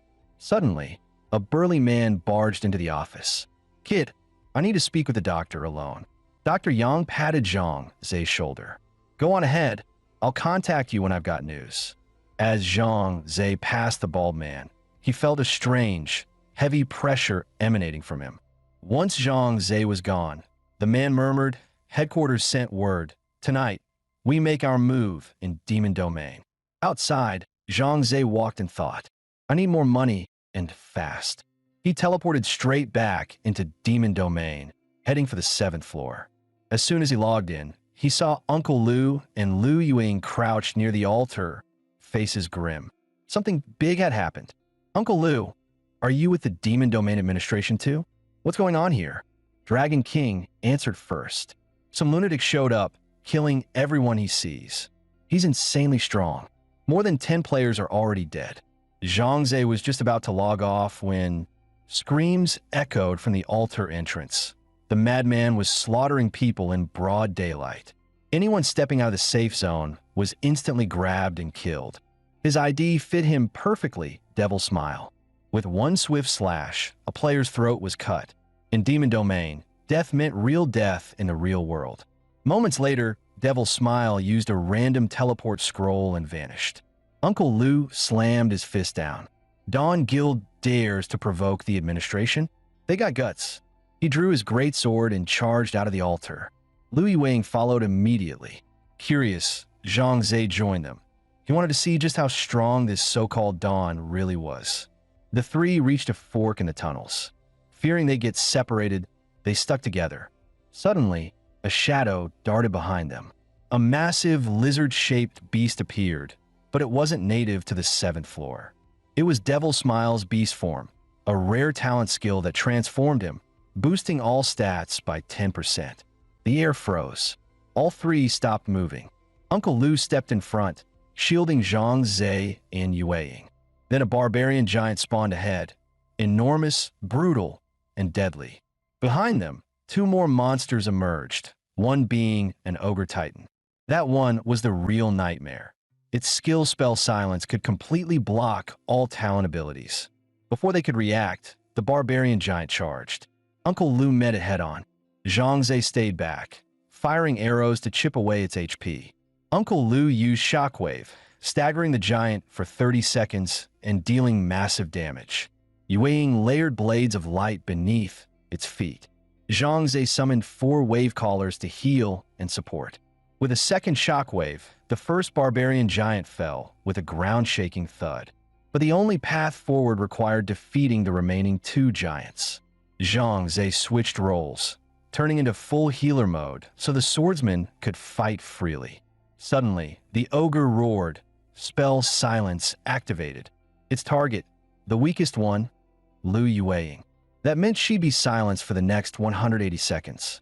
Uncle Lu rushed forward again, using Shockwave to stall for time. Seconds ticked away. Yueying's silence still had 40 left. Then the ogre cast it again, another silence. No, Uncle Lu can't dodge in time. Zhang Zhe sprinted forward, throwing himself into the blast, taking the full silence wave head-on. Uncle Lu, you're our main DPS. You can't take a hit. Focus fire on the Ogre Titan now. No mistakes. Under Lu and Yueying's relentless assault, the frail Ogre Titan was shredded apart. It let out a muted roar before bursting into fragments of light, vanishing completely. Just one more barbarian giant, and we're through. But Zhang Zhe frowned.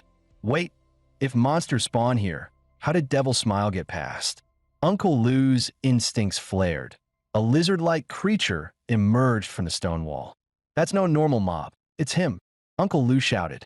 A razor claw slashed across his chest. Over 1,000 critical damage. A chameleon. He's using camouflage to blend with the terrain. Zhang Zhe reacted instantly, summoning every creature from his summoned space. In a flash, the tunnel filled with his monsters. Devil Smile had planned to one-shot them, but when he saw Zhang Zhe's boss-level summons, his grin stiffened. The Devourer Toad launched blazing fireballs through the tunnel, one striking Devil Smile dead-on. Zhang Zhe fired a volley of arrows while the Butcher of Death swung his scythe. Devil Smile was forced to release his transformation. Smirking, he said, Rakshasa, interesting. Looks like you got lucky today. He pulled out a random teleport scroll. But remember this, Dawn's hunt won't stop. I'll be watching. Bye. With that, he vanished into thin air. No one could stop him. Uncle Lu exhaled heavily. Rakshasa, be careful. You've just made a powerful enemy. Let's head back to the altar and log out before things get worse. Meanwhile, Devil Smile opened team chat, exposing Zhang Zhe's secret. He's a summoner, he typed. The Dawn leader, First Light, replied immediately, do not act yet. If we spook him, it'll ruin our infiltration plan in Daxia. Back in the real world, Zhang Zhe froze. Tianfeng City was in chaos. Monsters from the Demon Domain had crossed over into reality. No, I can't use my summoner skills here. Without them, I'm just a normal human. It was a strange beast carrying a roast pig on a tray, the delivery giant. Oddly enough, it was the only key to open the boss gate. Players could only enter when it delivered food to the boss, and only one would spawn per day. The rule for the 7th floor raid was brutal. Only 3 players could challenge the boss at once. Many have been stuck here for years. Zhang Ze grinned. "Give me half a day. I'll get our team through." When the squad reached the boss area, it was packed with players. A man named Young Master Chun stood at the gate, flanked by an intimidating old swordsman. The old man's aura silenced the crowd. Today's raid belongs to the Chun family. Anyone who steps forward dies. Dragon King stepped out anyway. Then let's see if you can back that up. Clang! With one casual swing, the old man sent Dragon King flying. Foolish boy. Dragon King coughed blood, eyes wide. That one strike alone had injured him badly. The man's power was monstrous. Chun Feng smirked. This world's ruled by strength. You're weak. Learn your place. Zhang Ze calmly said, "I can't get us in, even without your permission." Right then, a delivery giant spawned nearby. The crowd froze, not daring to move, until an arrow whistled through the air, piercing straight into the creature's heart. "You idiot!" Chun Feng roared. "If I can't reach the boss, no one can." Zhang Ze met his glare. "Then I'll kill this giant myself." Chun raised his hand to order retaliation, but the old man stopped him. After yesterday's dawn incident, the Bureau's still investigating. Another death would drag your family into it. Chun scoffed. "Fine, then let's just wait. See how long this clown can last." Zhang Ze smirked. "Even if I kill this delivery giant, I'll still open the gate for everyone." Chun chuckled darkly. "Show me then. Let's see your trick." Zhang Ze drew his bow and fired straight into the creature's chest. The delivery giant collapsed instantly. Gasps rippled through the crowd. Chun Feng pointed at Zhang Ze.